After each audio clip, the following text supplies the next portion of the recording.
ವಿರಕ್ತಿಯ ಭಜದಮಲಜನ ಔನ್ನತ್ಯಭೂತ್ಯರ್ಪಕಾಯ ಕ್ಷಿತ್ಯಾಂ ಅತ್ಯಲ್ಪಭೃತ್ಯೇಷ್ವಪಿ ಕುಜನಕೃತ ಔದ್ಧತ್ಯಭೂತ್ಯಾಜಕಾಯ ಕರ್ತ್ರೇ ಧರ್ತ್ರೇತ ಹರ್ತ್ರೇ ಹಯಮುಖಹರಯೇ ಅಮುತ್ರಪಾತ್ರೇ ನಮಸ್ತೆ ತಸ್ಮೈ ಕಸ್ಮೈಚಿದಸ್ಮನ್ ಮನಸಿ ಧೃತಕಥಾ ವಿಸ್ಮೃತೌ ಸ್ಮಾರಕಾಯ ಭವತಿ ಯದನುಭಾವಾತ್ ಏಡಮೂಕೋಪಿ ವಾಗ್ಮೀ ಜಡಮತಿರಪಿ ಜಂತುರ್ಜಾಯತೆ ಪ್ರಾಜ್ಞಮೂಲಿಃ ಸಕಲವಚನಚೇತೋ ದೇವತಾ ಭಾರತೀ ಸಾ ಮಮ ವಚಸಿ ನಿಧತ್ತಾಂ ಸನ್ನಿಧಿಂ ಮಾನಸೇ ಚ ತಪೋವಿದ್ಯಾ ವಿರಕ್ತ್ಯಾದಿ ಸದ್ಗುಣೌಘಾಕರಾನಹಂ ವಾದಿರಾಜ ಗುರುನ್ ವಂದೇ ಹಯಗ್ರೀವಪದಾಶ್ರಯಾನ್ ಪೂಜ್ಯಾಯ ರಾಘವೇಂದ್ರಾಯ ಸತ್ಯಧರ್ಮರತಾಯ ಚ ಭಜತಾಂ ಕಲ್ಪವೃಕ್ಷಾಯ ನಮತಾಂ ಕಾಮಧೇನವೇ ದ್ವಾದಶಾಪಿತ ವರ್ಷಾಣಿ ಮಂದೋಹಂ ಯೇನ ಪಾಠಿತಃ ತಸ್ಮೈ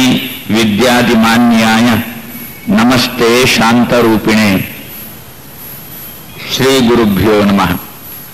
ಜನ್ಮ ಆದ್ಯಸ್ಯ ಯತಃ ಅನ್ವಯಾತ್ ಇತರತಶ್ಚ ಅರ್ಥೇಷು ಅಭಿಜ್ಞಃ ಸ್ವರಾಟ್ ತೇನೇ ಬ್ರಹ್ಮ ಹೃದಯ ಆದಿಕವಯೇ ಮುಹ್ಯಂತಿ ಯಂ ಸೂರಯಃ ತೇಜೋವಾರಿ ಮೃದಾಂ ಯಥಾ ವಿನಿಮಯಃ ಯತ್ರ ತ್ರಿಸರ್ಗೋ ಮೃಷಾ ಧಾಮ್ನಾ ಸ್ವೇನ ಸದಾ ನಿರಸ್ತಕುಹಕಂ ಸತ್ಯಂ ಪರಂ ಧೀಮಹಿ.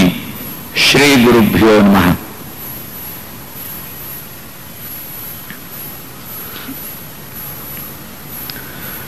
ವ್ಯವಸ್ಥಾಪಕರು ಹೇಳಿದಂತೆ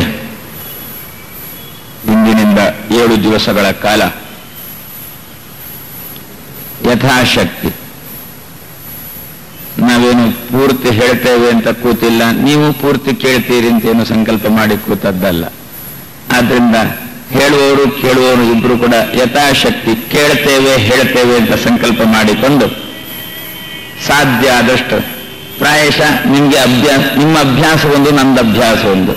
ನೀವೆಲ್ಲ ನಿಮಗೆ ಗಂಟೆ ಗಟ್ಟಲೆ ಕೇಳಿಯೇ ಅಭ್ಯಾಸ, 1 ಗಂಟೆ ಕೇಳಿ ಅಭ್ಯಾಸ ಇಲ್ಲ. ನಿಮ್ಮೊಮ್ಮೆ ಕೇಳಲಿಕ್ಕೆ ಕೂತ್ರಿ ಅಂತಂದ್ರೆ 2 ಗಂಟೆ 3 ಗಂಟೆ ಅವರು ಮುಗೀತು ಅಂತ ಹೇಳಿದ ಮೇಲೇನೆ ನಿಮ್ಗೆ ಗೊತ್ತಾಗೋದು. ಆ ಹಂತದಲ್ಲಿ ನೀವೆಲ್ಲ ಕೇಳಿ ಸಿದ್ಧರಾದವರಾದ್ರೆ ಗ್ರಹಚಾರ ನನಗೆ 1 ಗಂಟೆಗಿಂತ ಹೆಚ್ಚು ಹೇಳಿ ನನ್ಗೆ ಗೊತ್ತಿಲ್ಲ, ನನ್ಗೆ ಅಭ್ಯಾಸ ಇಲ್ಲ. ಆದ್ರಿಂದ ಇದು ಯಾವ ರೀತಿ ಆಗುತ್ತದೋ ಏನೋ, ನಿಮ್ಮನ್ನು ಮೇಲೆ ಹೋದವರನ್ನು ಕೆಳಗೆ ತಂದಂತೆ ಆಗುತ್ತದೋ ಏನು ಅಂತ ನನಗೆ ಗೊತ್ತಾಗುತ್ತಾ ಇಲ್ಲ. ಅಂತೂ ದಿವಸಕ್ಕೆ 2 ಗಂಟೆಗಳ ಕಾಲದಂತೆ ನಾವು ನೀವು ಸೇರಿ ವ್ಯಾಸರು ಕೊಟ್ಟಿರತಕ್ಕಂತಹ ಭಾಗವತದ ಮೂಲಕ ಆ ವ್ಯಾಸರನ್ನೇ ತಿಳ್ಕೊಳ್ಳಿಕ್ಕೆ ಪ್ರಯತ್ನ ಮಾಡೋಣ ಅಂತ ಹೇಳಿ,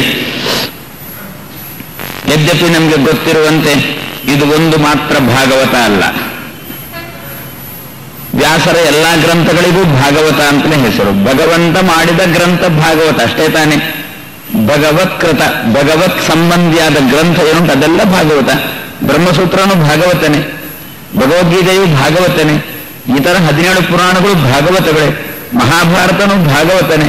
ಆದರೆ ಹೇಳುವುದು ಮಾತ್ರ ಈ ದಿವಸ ಭಾಗವತ ಅಂತಂದ್ರೆ ಜನ್ಮಾದ್ಯಶ್ಯತಃ ಎನ್ನುವಲ್ಲಿಂದ ಆರಂಭ ಮಾಡಿಕೊಂಡು 12 ಸ್ಕಂದಗಳಿಂದ ಕೂಡಿರತಕ್ಕಂಥ ಗ್ರಂಥವನ್ನು ಮಾತ್ರ ಭಾಗವತ ಭಾಗವತ ಅಂತ ಹೇಳುವ ಉದ್ದೇಶ ನಮ್ಗೆ ಗೊತ್ತು. ಯಾವ ಗ್ರಂಥವನ್ನು ಮಾಡುವಾಗ ವಿಶೇಷವಾದ ಕಾಳಜಿ ವಹಿಸಿಕೊಂಡು ಮಾಡಿದ್ರು, ಇತರ ಪುರಾಣಗಳನ್ನೆಲ್ಲ ಮಾಡುವಾಗ ಮಾಧ್ಯಮ ಯಾರು ಇರಲಿಲ್ಲ ಅಂತ ವ್ಯಾಸರಿಗೆ, ತಾನೇ ಗ್ರಂಥ ರಚನೆ ಮಾಡಿಕೊಂಡು ಹೋದರು. ಆದರೆ ಈ ಒಂದು ಗ್ರಂಥಕ್ಕೆ ಮಾತ್ರ ವಿಶೇಷವಾಗಿ ಒಬ್ಬ ವ್ಯಕ್ತಿಯನ್ನು ಮಾಧ್ಯಮವನ್ನಾಗಿ ಇಟ್ಟುಕೊಂಡರು. ಯಾರು? ಅದೇ ನಾರದರು. ನಾರದರು ಬಂದು ಹೇಳಬೇಕಾಯಿತು ಅಂತಾರೆ. ನಾರದರು ಹೇಳಿದ್ರಂತೆ 17 ಗ್ರಂಥಗಳನ್ನು ಮಾಡಿಕೊಟ್ರು ನಮ್ಮ ಸಮಾಜ ಇನ್ನೇನು ಉಂಟು ಅಂತಲೇ ಕೇಳ್ತಾರೆ, ವಿನಃ ಕೊಟ್ಟದ್ದನ್ನು ಅರಗಿಸಿಕೊಳ್ಳೋ ಪ್ರಸಂಗ ನಮ್ಮ ಜನಕ್ಕಿಲ್ಲ.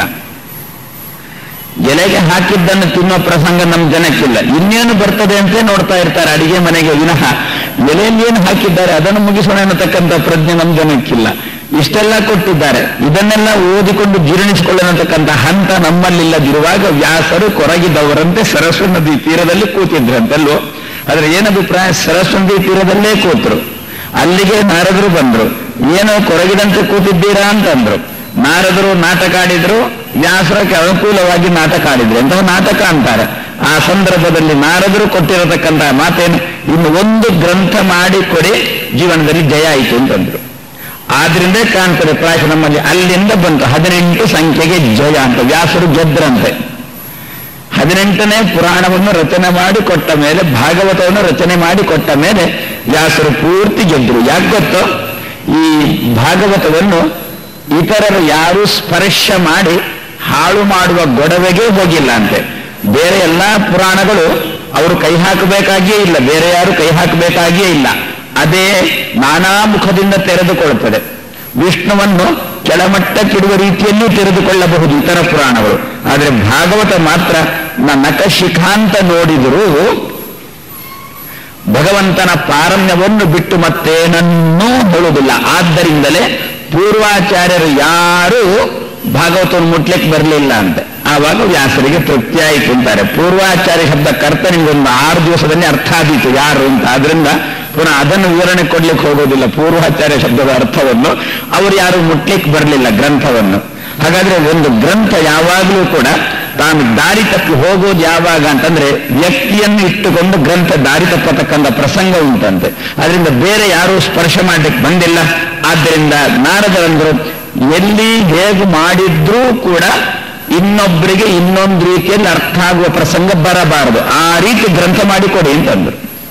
ಆವಾಗ ವ್ಯಾಸರು ಮಾಡಿರೋದು. ಆದ್ರಿಂದ ವ್ಯಾಸರಿಗೆ ಬಹಳ ಅಚ್ಚುಮೆಚ್ಚಿನ ಗ್ರಂಥ ದೇವರು. ಆದ್ರಿಂದ ನನಗೇನೇ ಮೀಸಲಾಗಿ ನನಗೇನೆ ಸಂಬಂಧಪಟ್ಟದ್ದು ಅಂತ ಇಟ್ಟುಕೊಂಡ್ರೆ, ಯಾಕಿದು ನನ್ನನ್ನು ಮಾತ್ರ ಹೇಳ್ತದೆ, ಮತ್ತೆ ಯಾರನ್ನೂ ಹೇಳಲಿಕ್ಕೆ ಹೋಗುವುದಿಲ್ಲ. ಬೇರೆಯವರನ್ನು ಹೇಳುವುದಾದರೂ ನನಗೋಸ್ಕರ ಹೇಳ್ತದೆ ವಿನಃ ಉದ್ದೇಶ ನನ್ನನ್ನೇ ಹೇಳುವುದು. ಆ ದೃಷ್ಟಿಯಿಂದ ಇದಕ್ಕೆ ಭಾಗವತ ಭಾಗದಲ್ಲಿ ನಾವು ದಿವಸಕ್ಕೆ ಒಂದು 4 ಅಕ್ಷರ ಹೇಳಿದ್ರು ಸಾಕಲ್ಲ, ವ್ಯಾಸರಿಗೆ ಬಹಳ ಪ್ರೀತಿಯಾಗಿ ಬಿಡ್ತದಲ್ಲ.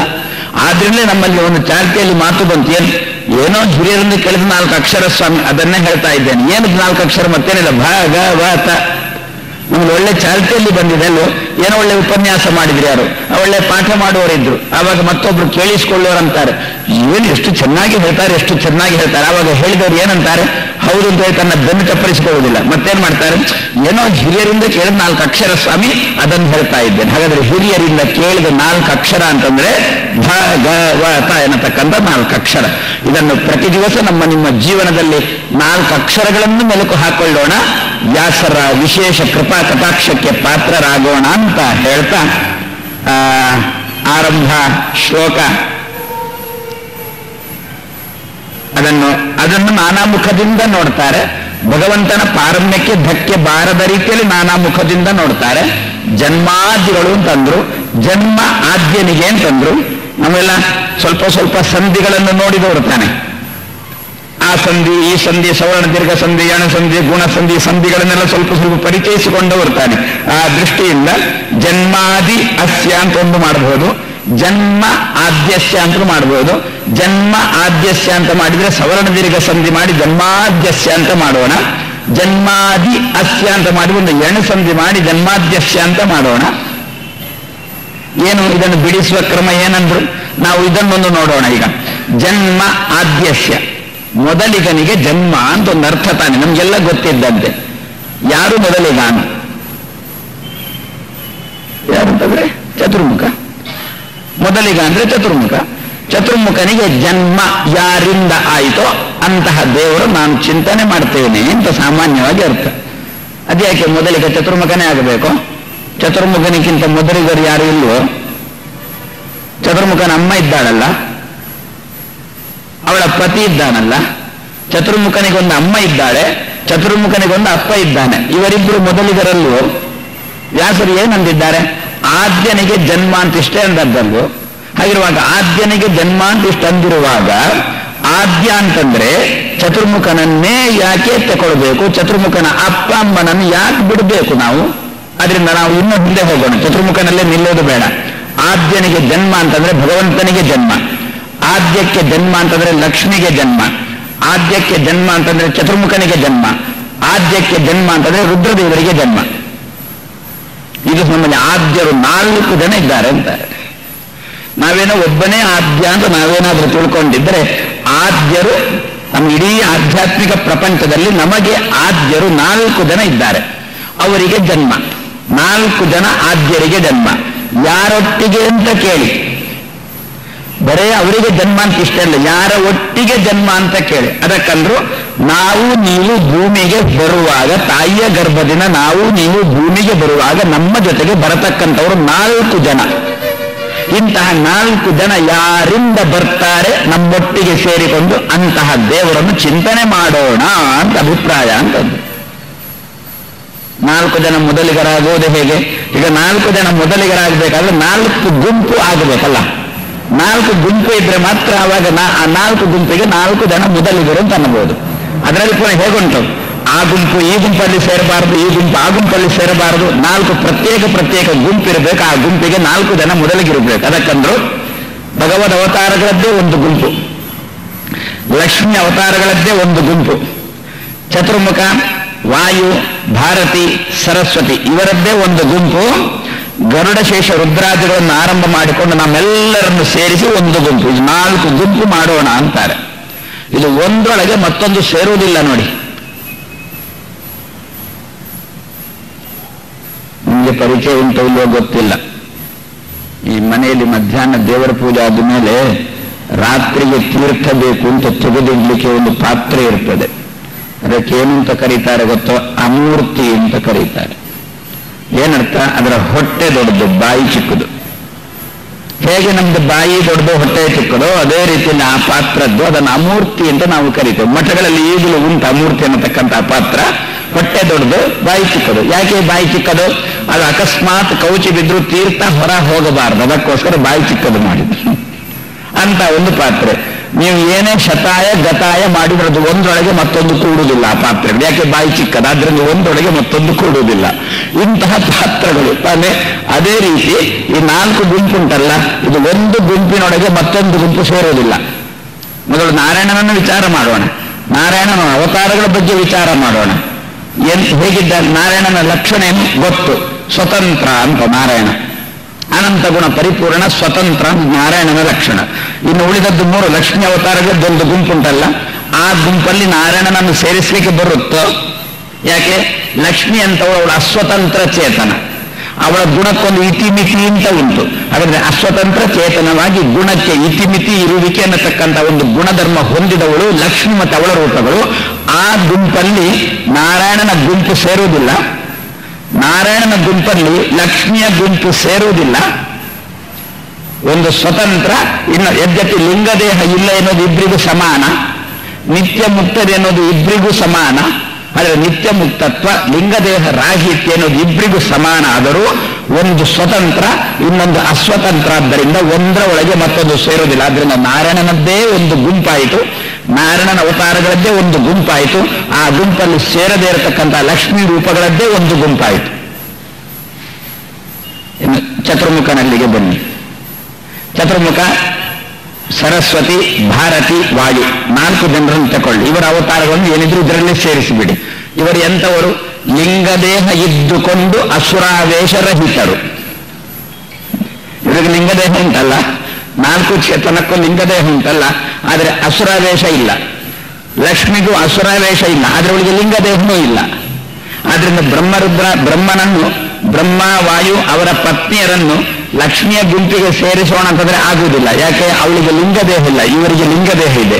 ಅಸುರಾವೇಶ ಇಬ್ಬರಿಗೂ ಇಲ್ಲ. ಆದ್ರೇನ್ ಮಾಡೋಣ? ಲಿಂಗದೇಹ ಉಂಟು ಇಲ್ಲ ಅನ್ನತಕ್ಕಂಥ ಒಂದು ವ್ಯತ್ಯಾಸ ಇದ್ದರಿಂದ ಬ್ರಹ್ಮ 4 ಚೇತನರನ್ನು ಲಕ್ಷ್ಮಿಯ ಗುಂಪಿಗೆ ಸೇರಿಸಲಿಕ್ಕೆ ಬರುವುದು. ಹಾಗಾದ್ರೆ ನಾರಾಯಣನದ್ದೇ ಒಂದು ಗುಂಪು, ಲಕ್ಷ್ಮಿದ್ದೇ ಒಂದು ಗುಂಪು, ಬ್ರಹ್ಮ, ವಾಯು, ಭಾರತಿ, ಸರಸ್ವತಿ ಇವರದ್ದೇ ಒಂದು ಗುಂಪು. ಆದರೆ ಇನ್ನು ಗರುಡಶೇಷ ರುದ್ರಾದಿಗಳನ್ನು ಆರಂಭಿಸಿಕೊಂಡು ನಮ್ಮದು ಒಂದು ಗುಂಪು. ಲಿಂಗದೇಹ ಚತುರ್ಮುಖನಿಗೂ ಉಂಟು, ಗರುಡಶೇಷ ರುದ್ರಾದಿಗಳನ್ನು ಆರಂಭಿಸಿಕೊಂಡು ಎಲ್ರಿಗೂ ಉಂಟು. ಆದರೆ ಚತುರ್ಮುಖಾದಿಗಳಿಗೆ ಅಸುರಾವೇಶ ಇಲ್ಲ, ಗರುಡಶೇಷ ರುದ್ರಾದಿಗಳನ್ನು ಆರಂಭಿಸಿಕೊಂಡು ಅಸುರಾವೇಶ ಉಂಟು. ಆದ್ರಿಂದ ಅಸುರಾವೇಶ ಉಳ್ಳವರ ಗುಂಪಿಗೆ ಅಸುರಾವೇಶ ಇಲ್ಲದವರು ಸೇರುವುದಿಲ್ಲಲ್ಲ. ಹಾಗಾದ್ರೆ ಈಗ 4 ಗುಂಪನ್ನು ನೀವೀಗ ಒಂದರೊಳಗೆ ಒಂದನ್ನು ಸೇರಿಸ್ತೇವೆ ಅಂತಂದ್ರೆ ಸುತರಾಮ್ ಆಗುವುದಿಲ್ಲ. ಆದ್ರಿಂದ 4 ಸಾಲು ಮಾಡಿ, 4 ಸಾಲು ಮಾಡಿದಾಗ ಒಂದರಲ್ಲಿ ನಾರಾಯಣ, ಎರಡನೇದ್ರಲ್ಲಿ ಲಕ್ಷ್ಮಿ, ಮೂರನೇದ್ರಲ್ಲಿ ಬ್ರಹ್ಮ, ವಾಯು, ಭಾರತಿ, ಸರಸ್ವತಿಯರು, 4ನೇದ್ರಲ್ಲಿ ಗರುಡಶೇಷ ರುದ್ರಾದಿಗಳನ್ನು ಆರಂಭಿಸಿಕೊಂಡು ಎಲ್ಲರೂ. ಆದ್ದರಿಂದಲೇ ನಮ್ಮಲ್ಲಿ ಚಾಲ್ತಿಯಲ್ಲಿ ಏನು ಗೊತ್ತೋ? ವೈಷ್ಣವಾನಾಂ ಯಥಾ ಶಂಭು ಅಂತ ಬಂತು. ಎಲ್ಲಿಯಾದ್ರೂ ವೈಷ್ಣವಾನಾಂ ಯಥಾ ವಾಯು ಅಂತ ಹೇಳ್ತೇವೋ? ಯದ್ಯಪಿ ಪರಮ ವೈಷ್ಣವ ಅಲ್ವೋ ವಾಯು, ಲಕ್ಷ್ಮಿಯನ್ನು ಹೇಳ್ತೇವೋ, ವೈಷ್ಣವಾನಾಂ ಯಥಾ ಲಕ್ಷ್ಮೀ ಅಂತ ಎಲ್ಲಿಯಾದ್ರೂ ಹೇಳ್ತೇವೋ, ಯಥಾ ವಾಯು ಅಂತ ಎಲ್ಲಿಯಾದ್ರೂ ಹೇಳ್ತೇವೋ. ಈಗ ಚಾಲ್ತಿಯಲ್ಲಿ ಬಂದದ್ದು ವೈಷ್ಣವಾನಾಂ ಯಥಾ ಶಂಭು ಅಂತ ಬಂತು. ಯಾಕೆ ಬಂತು? ಅದಕ್ಕಂದ್ರು ನಮ್ಮ ಗುಂಪಲ್ಲಿ ಸೇರಿದವರಲ್ಲಿ ರುದ್ರದೇವರು ದೊಡ್ಡವರು. ವಾಯುದೇವರು ನಮ್ಮ ಗುಂಪಿಗೆ ಸೇರಿಸಬಾರದು. ಎಲ್ಲ ಹೇಗೆ ಹೇಳಿದ, ಮಡಕೆ, ವಸ್ತ್ರ, ಪುಸ್ತಕ, ಬಾಳೆಹಣ್ಣು, ತೆಂಗಿನಕಾಯಿ ಅಂತಂದ. ಒಬ್ಬ ಹುಡುಗನ ಹೆಸರನ್ನು ಹೇಳಿದ. ಯಾರಾದ್ರೂ ಹೇಳ್ತೇವೋ? ಒಂದಷ್ಟು ಜಡ ಪದಾರ್ಥಗಳನ್ನು ಹೆಸರು ಹೇಳಿ ಹೇಳಿ ಹೇಳಿ ಅದರೊಟ್ಟಿಗೆ ಒಂದು ಚೇತನನ್ನು ಯಾರನ್ನಾದ್ರೂ ಸೇರಿಸಿ ಹೇಳುವುದುಂಟು. ಆವಾಗ ಚೇತನಿಗೆ ಅವಮಾನ ಅಲ್ವೋ ಅದು? ಒಂದಷ್ಟು ಪ್ರಾಣಿಗಳ ಹೆಸರು ಹೇಳುವುದು, ಅದರಲ್ಲಿ ಒಬ್ಬ ಯಕ್ಷ ಅಂತ, ಒಬ್ಬ ದೇವದತ್ತ ಅಂತ ಅವನನ್ನು ಸೇರಿಸಿಬಿಡೋದು. ಯಾರಾದ್ರೂ ಹೇಳ್ತಾರ? ಅವನಿಗೆ ಅವಮಾನ ಅಲ್ವೋ? ಅದೇ ರೀತಿಯಲ್ಲಿ ಅಸುರಾವೇಶ ಉಳ್ಳವರ ಗುಂಪು ವೈಷ್ಣವಾನ ಅಂತಂದ್ರೆ ಅಸುರಾವೇಶ ಇದ್ದುಕೊಂಡು ವಿಷ್ಣು ಭಕ್ತರ ಗುಂಪು. ಅದರಲ್ಲಿ ವಾಯುದೇವರು ತಂದು ಬಿಟ್ರೆ ವಾಯುದೇವರಿಗೆ ಅವಮಾನ ಅಲ್ವೋ ಇದು?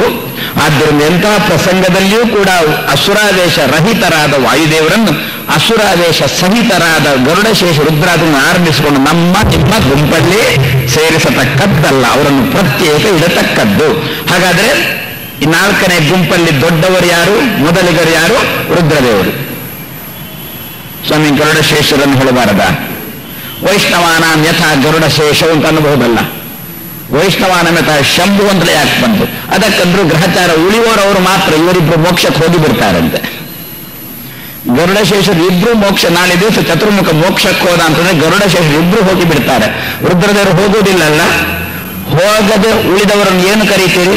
ಶೇಷ ಅಂತಲೇ ಕರೆಯುವುದು. ಮತ್ತೆ ಪಾತ್ರದಲ್ಲಿ ಉಳಿದು ಪಾತ್ರದನ್ನೇನೋ ಸ್ವಲ್ಪ ತೆಗೆದುಕೊಟ್ರಿ, ಪಾತ್ರದಲ್ಲಿ ಉಳಿದದ್ದನ್ನು ಏನು ಅಂತ ಕರೆಯುವುದು? ಶೇಷ ಅಂತ ಕರೆಯುವುದಲ್ವೋ?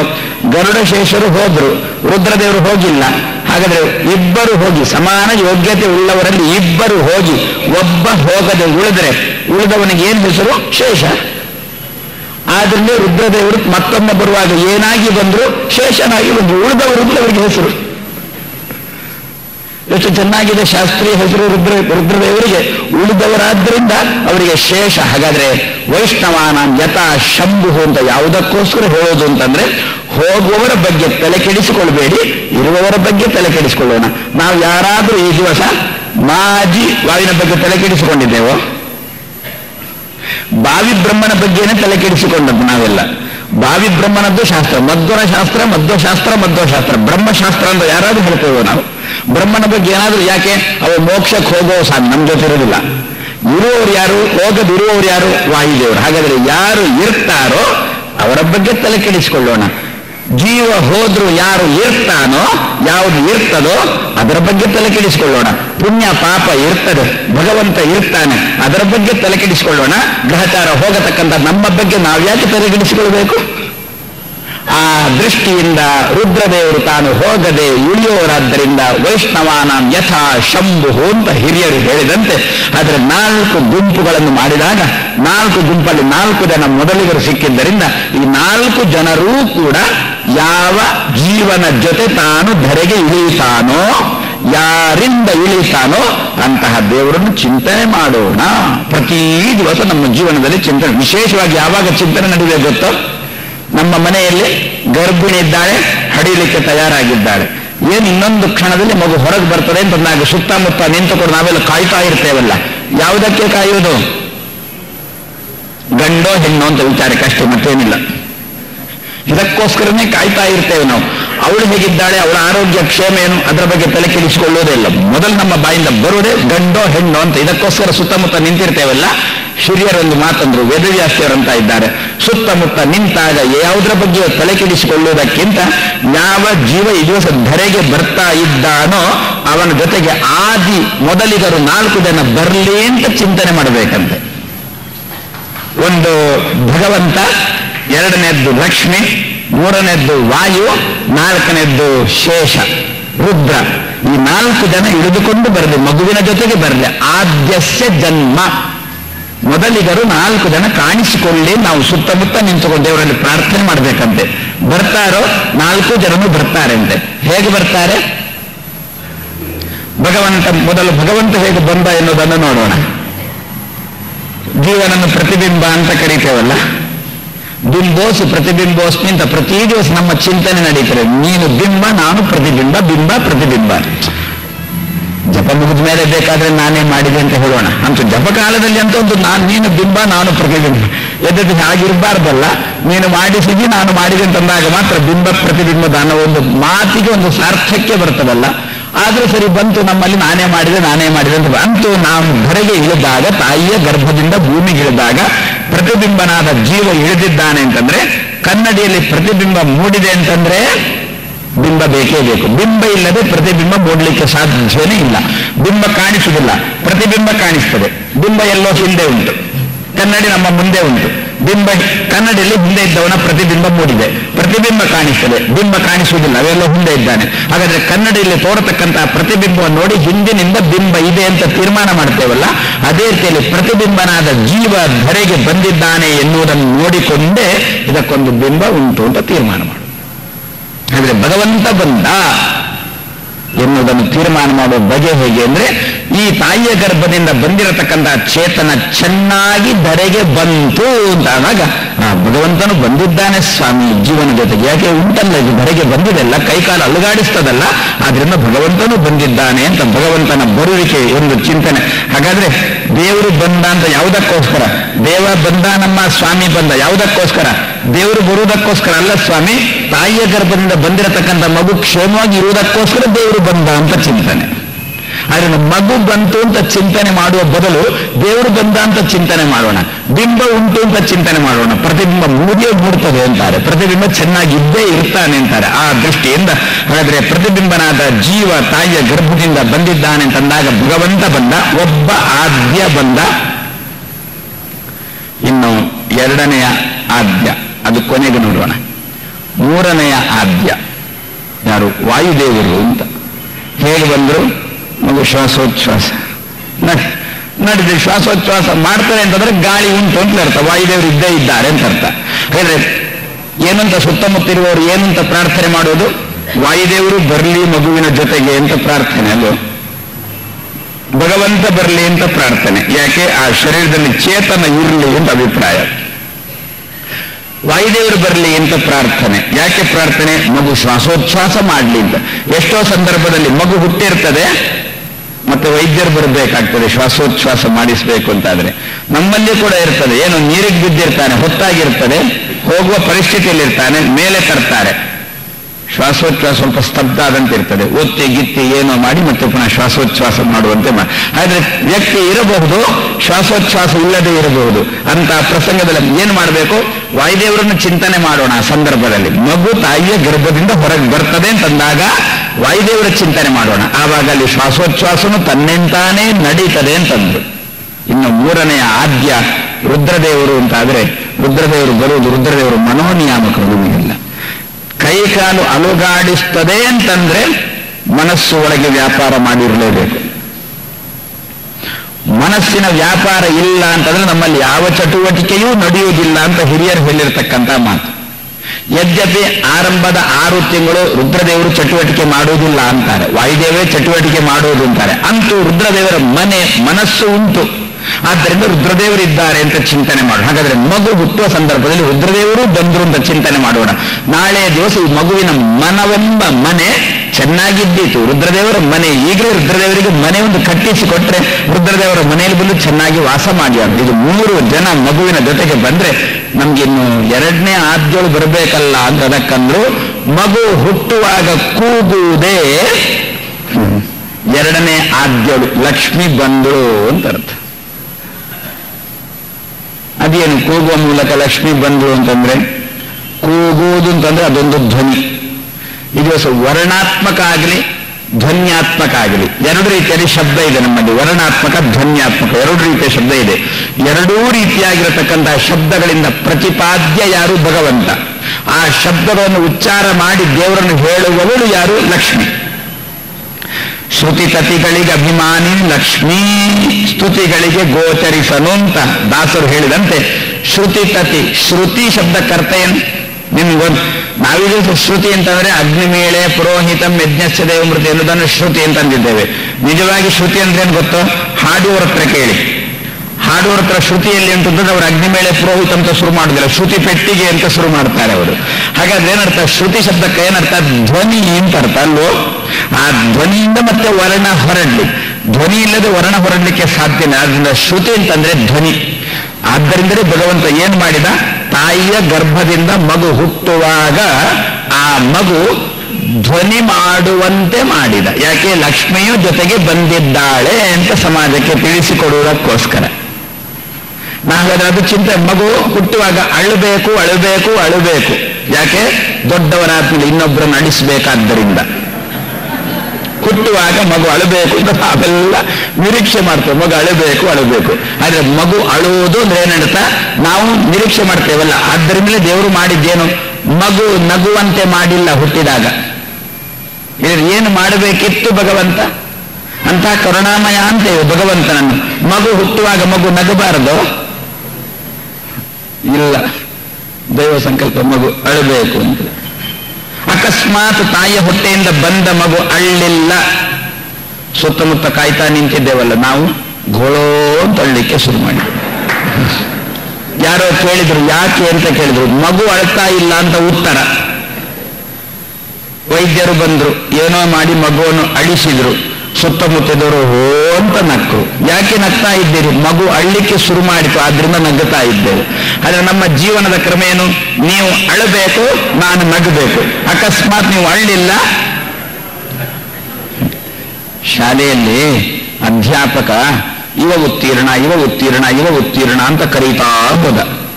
ಮಧ್ಯದಲ್ಲಿ ಒಬ್ಬ ಹುಡುಗನು ನಾನು ಉತ್ತೀರ್ಣ ಅಂತಂದ. ಭಾರಿ ಅಳ್ಳಿಕ್ಕೆ ಶುರು ಮಾಡಿದ. ಲೋ ದೇವರೇ, ಅನುತ್ತೀರ್ಣ ಅನುತ್ತೀರ್ಣ. ಸರಿ, ಆ ಅಧ್ಯಾಪಕ ಏನಿವನ ಅಳುವಿಕೆಗೆ ಏನು ಗಮನನೇ ಕೊಟ್ಟಿಲ್ಲ, ಮುಂದುವರಿಸ್ಕೊಂಡು ಹೋದ. ಮತ್ತು ಪುನಃ ಮುಂದುವರಿಸ್ಕೊಂಡು ಇವ ಉತ್ತೀರ್ಣ ಅಂತ ಹೇಳ್ತಾರೆ. ಇನ್ನೊಂದು ಸ್ವಲ್ಪ ಆದ ಮೇಲೆ ಮತ್ತೊಬ್ಬನನ್ನು ಇವ ಅನುತ್ತೀರ್ಣ ಅಂತಂದ. ಅವನು ಅಳ್ಲಿಕ್ಕೆ ಶುರು ಮಾಡಿದ. ಈಗ ಏನಾಯ್ತು ಗೊತ್ತೋ? ಮೊದಲು ಅಳ್ತಾ ಇದ್ದವನು ಸ್ವಲ್ಪ ಅಳು ಕಮ್ಮಿ ಆಯ್ತು. ಯಾಕೆ? ನಾನು ಒಬ್ಬನೇ ಅಲ್ಲ, ಇನ್ನೊಬ್ಬ ಸಿಕ್ಕಿದ. ಇದು ಸಹಜ ಅಲ್ವೋ? ಶಾಲೆಗಳಲ್ಲಿ ಸಹಜ ಅಲ್ವೋ ಈ ಕ್ರಮ? ಅದೇ ರೀತಿಯಲ್ಲಿ ನಮ್ಮ ನಿಮ್ಮ ಸಂಸಾರದಲ್ಲಿ ಇದೇ ರೀತಿ ಇರುವುದು ಅಂತಾರೆ. ನಾನಂತೂ ಸಂಸಾರಕ್ಕೆ ಬಂದದ್ದು ಅಳುವುದಕ್ಕೋಸ್ಕರ. ಈಗ ನನ್ನ ಜೊತೆಗೆ ಇನ್ನೊಬ್ಬ ಬಂದ ತಾಯಿಯ ಗರ್ಭದಿಂದ, ಅವ ಅತ್ತಿಲ್ಲ ಅಂದ್ರೆ ಅವಾಗ ನಾವು ಅಳುವುದು ಸಹಜ ಅಲ್ವೋ? ನಾನು ಒಬ್ಬನೇ ಅಳಬೇಕು, ಒಬ್ಬ ಬಂದ ಸಂಸಾರಕ್ಕೆ ಬಂದ ತಾಯಿಯ ಗರ್ಭದವನು ಅಳ್ತಾ ಇಲ್ಲ, ಹಾಗೆ ನಾನು ಒಬ್ಬನೇ ಅಳುವುದು ಅಂತ ನಮ್ಮ ಅಳು ಜಾಸ್ತಿ ಆಯಿತು.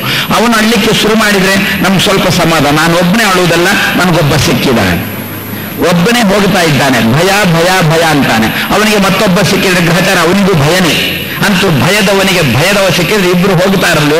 ಅದೇ ರೀತಿಯಲ್ಲಿ ಅಳುವವನಿಗೆ ಅಳುವವ ಸಿಕ್ಕಿದ್ರೆ ಸಂಸಾರ ನಡೀತದೆನ್ನುವ ದೃಷ್ಟಿಯಿಂದ ಭಗವಂತ ತಾಯಿಯ ಗರ್ಭದಿಂದ ನಮ್ಮನ್ನು ಹೊರ ಹಾಕುವಾಗ ಯಾವ ರೀತಿ ಹೊರ ಹಾಕಿದ? ಅಳುವಂತೆ ನಮ್ಮನ್ನು ಹೊರ ಹಾಕಿದ. ಅಳು ಅಂತಂದ್ರೆ ಧ್ವನಿ. ಈ ಧ್ವನಿಯಿಂದ ಪ್ರತಿಪಾದ್ಯ ಭಗವಂತ. ಈ ಧ್ವನಿಯ ಮೂಲಕ ದೇವರನ್ನು ಹೇಳುವವಳು ಲಕ್ಷ್ಮಿ. ಪ್ರತಿಯೊಂದು ವರ್ಣದಿಂದಲೂ ಕೂಡ ನಮಗೆ ನಿಮಗೆ ಈ ದಿವಸ ದೇವರನ್ನು ಅರ್ಥೈಸಿಕೊಳ್ಳಿಕ್ಕೆ ಸಾಧ್ಯ ಆಗುವುದಿಲ್ಲ. ಆದರೆ ಲಕ್ಷ್ಮಿ ಮಾತ್ರ ಧ್ವನ್ಯಾತ್ಮಕ ವರ್ಣಾತ್ಮಕ ಎರಡೂ ರೀತಿಯಾದ ಶಬ್ದದಿಂದ ಭಗವಂತನ ನಾನು ಉಪಾಸನೆ ಮಾಡ್ತಾಳಲ್ಲೋ. ಆದ್ದರಿಂದ ತಾಯಿಯ ಗರ್ಭದಿಂದ ಮಗು ಹೊರಗೆ ಬರುವಾಗ ನಾವು ಏನು ಅಂತ ಚಿಂತನೆ ಮಾಡಬೇಕು? ಲಕ್ಷ್ಮಿ ಬರಲಿ ಅಂತ ಚಿಂತನೆ ಮಾಡಬೇಕಂತೆ. ಲಕ್ಷ್ಮಿ ಬರಲಿ ಅಂತಂದ್ರು ಗರ್ಭದಿಂದ ಹುಟ್ಟುವಾಗ ಮಗು ಅಳ್ಳಿ ಅಂತಂದ್ರು ಒಂದೇ ಅರ್ಥ. ಆದ್ದರಿಂದ ಆದ್ರೆ ಎಷ್ಟು ಜನ ಈಗ ಬರಬೇಕಾಯಿತು? ಒಬ್ಬ ನಮ್ಮಂತ ಒಂದು ಚೇತನ ತಾಯಿಯ ಗರ್ಭದಿಂದ ಧರೆಗೆ ಬರುವಾಗ ಸುತ್ತಮುತ್ತ ಇರುವವರು ಏನು ಪ್ರಾರ್ಥನೆ ಮಾಡಬೇಕು? 4 ಜನ ಆದ್ಯರು ಈ ಮಗುವಿನ ಜೊತೆಗೆ ಧರೆಗೆ ಬರಲಿ ಅಂತ ಚಿಂತನೆ ಮಾಡಿಕೊಂಡಿರ್ಬೇಕು. ಆವಾಗ ಆ ಮಗು ಜೀವನದಲ್ಲಿ ಕ್ಷೇಮದಲ್ಲಿ ಇರುತ್ತದೆ. ಅದಕ್ಕೋಸ್ಕರನೇ ಇಂತಹ 4 ಚೇತನ, ಸ್ವಯಂ ತಾನು, ಲಕ್ಷ್ಮಿ, ವಾಯುದೇವರು, ರುದ್ರದೇವರು 4 ಜನ ಯಾರಿಂದ ಬರ್ತಾರೋ ಅಂತಹ ದೇವರು ನಾನು ಚಿಂತನೆ ಮಾಡ್ತೇನೆ ಅಂತಾರಂತೆ ವ್ಯಾಸರು. ಧೀಮಹಿ ಅಂತಾರೆ. ಚಿಂತನೆ ಮಾಡಿ ನಮ್ಗೆ ಆಜ್ಞೆ ಮಾಡಿಲ್ಲ, ಚಿಂತನೆ ಮಾಡೋಣ ಅಂತಾರೆ. ಇದೇ ದೊಡ್ಡವರ ಮಹತ್ವ ಅಂತಾರೆ. ನಾವೆಲ್ಲ ಮನೆಯಲ್ಲಿ ನಮ್ಮ ಕ್ರಮ ಏನು ಅಂತಂದ್ರೆ ಮಕ್ಕಳ ಹತ್ರ ಮಾಡು ಸಂಧ್ಯಾವಂದನೆ ಅಂತ ಕೂಡುದು. ಸಂಧ್ಯಾವಂದನೆ ಮಾಡೋಣ ಅಂತ ಅನ್ಬೇಕಂತ. ಆವಾಗ ಮಗು ಬರ್ತದೆ. ಮಾಡು ಸಂಧ್ಯಾವಂದನೆ ನೀನು ಮಾಡಿದ್ಯಾ ಅಂತ ಮಗು ಕೇಳುತ್ತದೆ.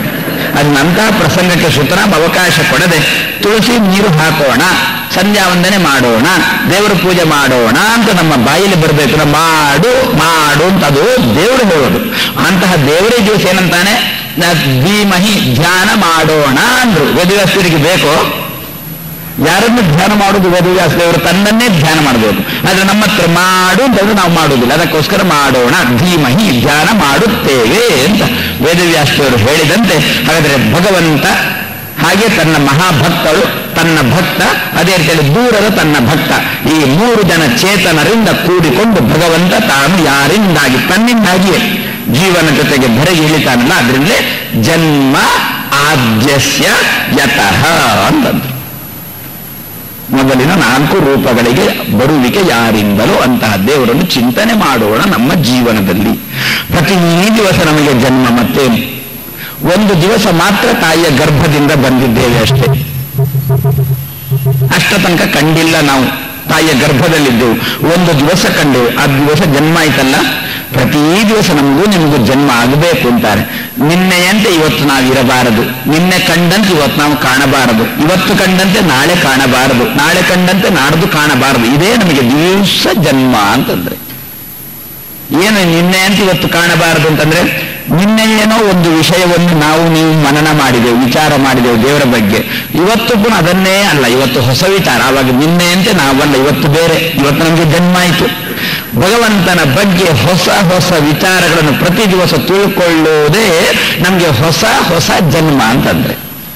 ಅದ್ರೇನಾಯ್ತು, ಈಗ ಪ್ರತಿ ದಿವಸ ನಮಗೆ ಜನ್ಮ. ಯಾಕೆ? ದೇವರ ಬಗ್ಗೆ ಹೊಸ ಹೊಸ ವಿಚಾರಗಳನ್ನು ತಿಳ್ಕೊಳ್ಳೋದು, ಹೊಸ ಹೊಸ ವಿಚಾರಗಳನ್ನು ತಿಳ್ಕೊಳ್ಳೋದು ಜನ್ಮ. ಜನ್ಮಕ್ಕೆ ನಾವು ಮರು ದಿವಸ ತಯಾರಾದಾಗ ನಮ್ಮ ಜೊತೆಗೆ 4 ಚೇತನರನ್ನು ಪ್ರತಿ ದಿವಸ ಚಿಂತನೆ ಮಾಡಬೇಕು ಎನ್ನುವುದು ಜನ್ಮ ಆದ್ಯಸ್ಯ ಯತಃ ಅಂತ ಒಂದಾದ್ರೆ, ಇನ್ನೊಂದು ಜನ್ಮಾದಿಗಳು